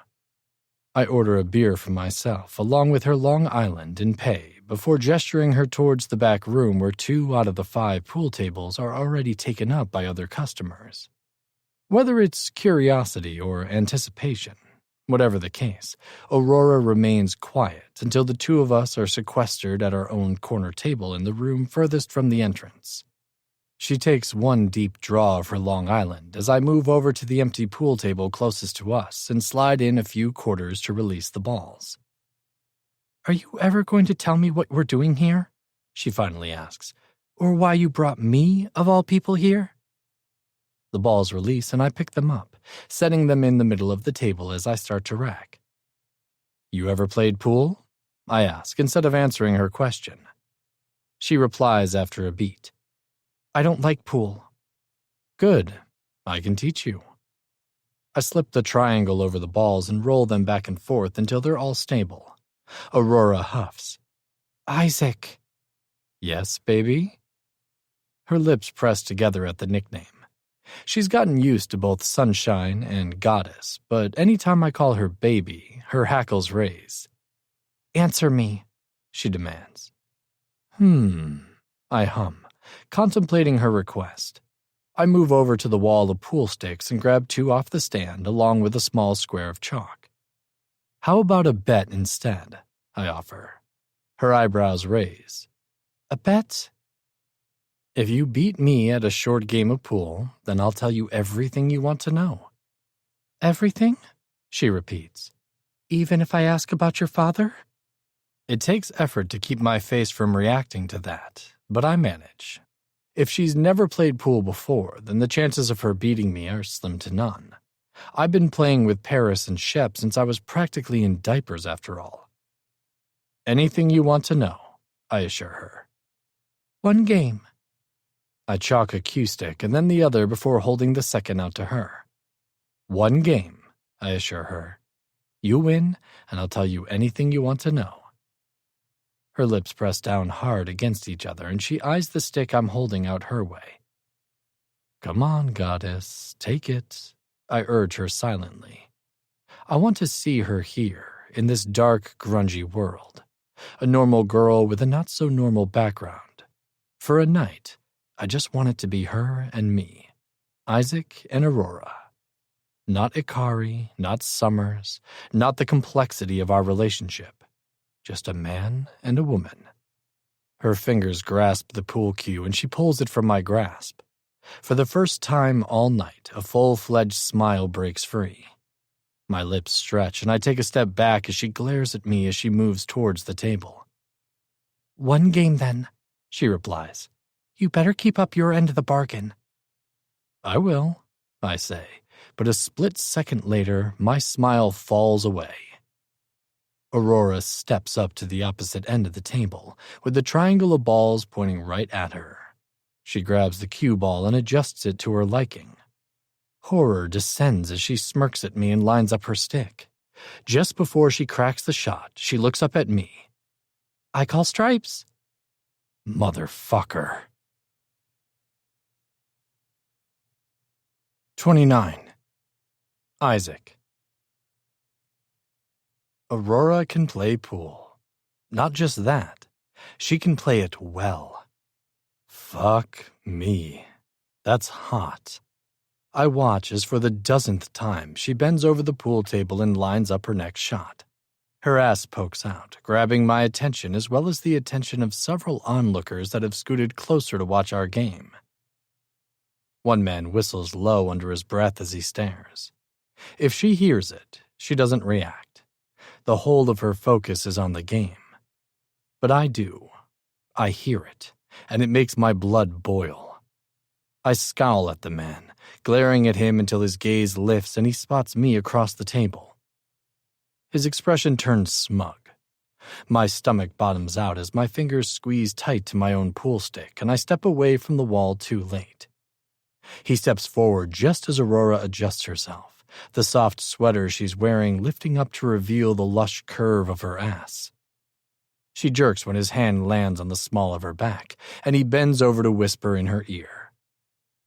"No thanks," she snaps. The desire to break his hand pulses like a living thing inside of me. It takes all of my control to maintain my calm facade as the man says something else, and she scowls, standing up to push him back. Only then do I step in. "I said no," Aurora growls. "Now back off, asshole." Before the idiot can say anything, I step between them and give him a smile. "You heard her, dipshit," I say. "I recommend you leave." He scowls at me and then takes the beer in his hand and tips it back until it's drained, before slamming it on the surface of a nearby table. "Fine," he slurs. "Keep your cunt. Bet she's dried up anyway." With that, he turns and stumbles back to the bar. A few of the onlookers sigh and shake their heads, but none seem particularly surprised. This man must be a regular. Worse than that, he must have a reputation for being a sleaze. Carefully, I urge Aurora back to the pool table. "Shoot," I order. "I'll be right back." "Isaac." Her hand latches onto my arm as I move away from her. "Don't." I pause and look down at where her fingers grip my flesh, her warmth against my own. "Hey." I slide back towards her, resting my pool stick against the table as I grip her waist and bring her closer. "It's okay. Everything's fine. I'm just going to step out for a sec. He pissed me off, and I want to cool my head." Aurora eyes me, her cute brow puckered with mistrust. I smirk and rub a thumb over that little V. "Don't worry so much, sunshine." "You're lying." Her accusation is on point, but she has no way of proving it if she stays here. Knowing what I do about Aurora Summers, though, I doubt she will now that she's suspicious. "Fine," I sigh. "You want me to stay?" She nods, her gaze flickering from me to the asshole that had his hand all over her as he stands against the bar across the room. Why she thinks a bastard like him deserves her protection, I don't understand. But if it'll make her feel better, I can pretend. "All right." I press a kiss to her brow and then move back, releasing her as I pick my stick back up. "Play. I'll watch." Her frown remains in place. I'm sure she's wondering why the hell I've decided to listen to her now. That's all right. All I need to do is distract her for now. I'll take care of things soon enough. Aurora moves back into place and bends over the table. This time, as I scan the onlookers, all eyes remain decidedly away from her ass. The crack of balls reaches my ears, and I look back at the table to see that Aurora has sunk yet another striped ball. The last one. Fuck. She's gonna beat me.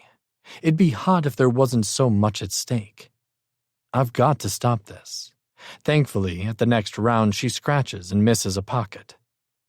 My turn. Aurora steps to the side and holds her cue stick in front of her as I sink several balls one after the other. The more points I hit, the more antsy she gets. Her fingers moving along the stick as she taps her foot and even goes back to the table to suck back more of her drink. I focus hard, pushing myself for a win harder than I ever have with one of the guys. It all comes to an end as I sink all of my own balls and then the 8-ball last. "That's a tie," Aurora says as I stand up after my last shot. I glance her way. "I think I won, sunshine." Her scowl is too cute. She bites her lower lip and glares at the table as if it's offended her. Sure, it was close. Too close. But I'd won. And even if I give in and let her have her tie, a tie doesn't mean she gets her answers. Not concerning my father, anyway. I rest my pool stick against the wall again and lift a hand to one of the waitresses walking through the room, as the rest of the onlookers go back to their own tables and games now that ours has ended. "Are you hungry?" I ask her as the waitress catches sight of my hand and starts toward us. "No." Aurora's no is biting and irritated. I chuckle, not surprised that she's a sore loser. "2 burgers and a basket of fries," I say as the waitress approaches, ignoring Aurora's answer. "Any substitutions?" she asks, glancing behind me to Aurora. "No, but can you grab her another Long Island and another beer for me?" I hand her 100. "Keep the change." The waitress tucks the bill into her apron and nods, quickly walking away as if she's afraid I'll take back the money. Only then do I turn back to my date. Aurora is sucking down the last of her first drink and chewing idly on the straw as she bores a hole into the wall. I take a seat across from her, stepping right into her line of vision. Her scowl deepens. "You told me you didn't know how to play pool," I say. She rolls her eyes. "No, I didn't," she replies. "I said I didn't like it, not that I didn't know how to play."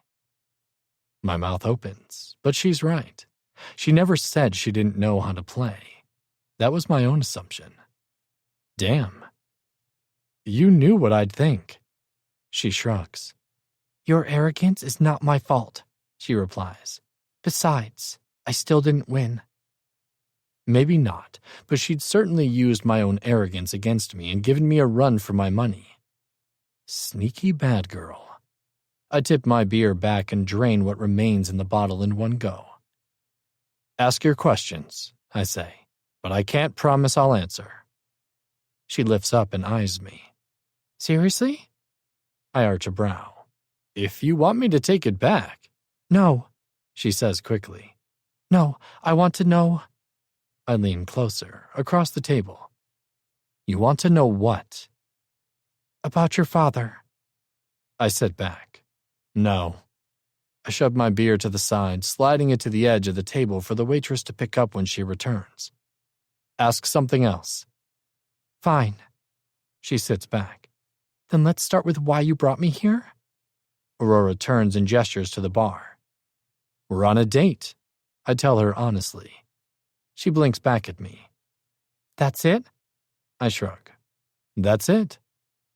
"You brought me to a bar for a date?" "Yup." I pop the word and lean back against the wall, crossing my arms over my chest. The way her eyes go to the stretch of my t-shirt over my biceps doesn't escape my notice, but it does ease the hardness in my chest caused by her initial question about my father. "Why?" she demands. "Why here? I mean, you're—" Her head shakes and a strand of hair slips free from her bun, falling to the side of her face and sliding along her cheek. She doesn't seem to notice it. "You're you. You're Isaac Akari. I'm sure you go to places that are so much more—" I wait, listening to her words as she fumbles over how to explain her thoughts. You expected something expensive? I ask. Something that stinks of wealth and privilege?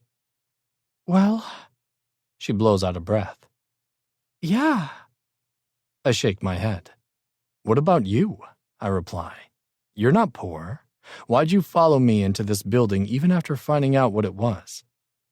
Because I don't care, she says easily. And I wanted to know what you were planning. And now that you know, why haven't you left? Because you drove me? I chuckle under my breath. You have money, Aurora, I reminded her. You could have called a car to come pick you up. Hell, you could have refused to meet me at all, but you didn't. You entrusted yourself to me. No, she snaps. You threatened me. Did I? Before she can respond, the waitress appears and drops off our food. The smell of greasy meat and ketchup reaches my nostrils, making my mouth water. The basket of fries, piled high and laden down with salt, is slipped onto the table between our burgers and the waitress hightails it away. You did. Aurora presses as I pick up my burger, squeezing the sides, and bite into it. I chew thoughtfully and swallow. Maybe, I give her. But did you really believe me? Her mouth parts and I reach forward, plucking a fry from the basket and sliding it between her lips. Her lips close around it and she pauses, eyes widening as she realizes how fucking good it tastes. There's really nothing like some backwoods, hole-in-the-wall bar food. It's 10 times better than that garbage my father shells out hundreds of thousands of dollars a year on a personal chef for.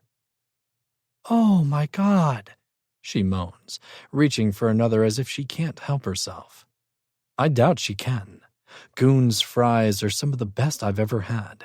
Even as picky as Shep is, he loves it here. Why don't you just relax, I suggest.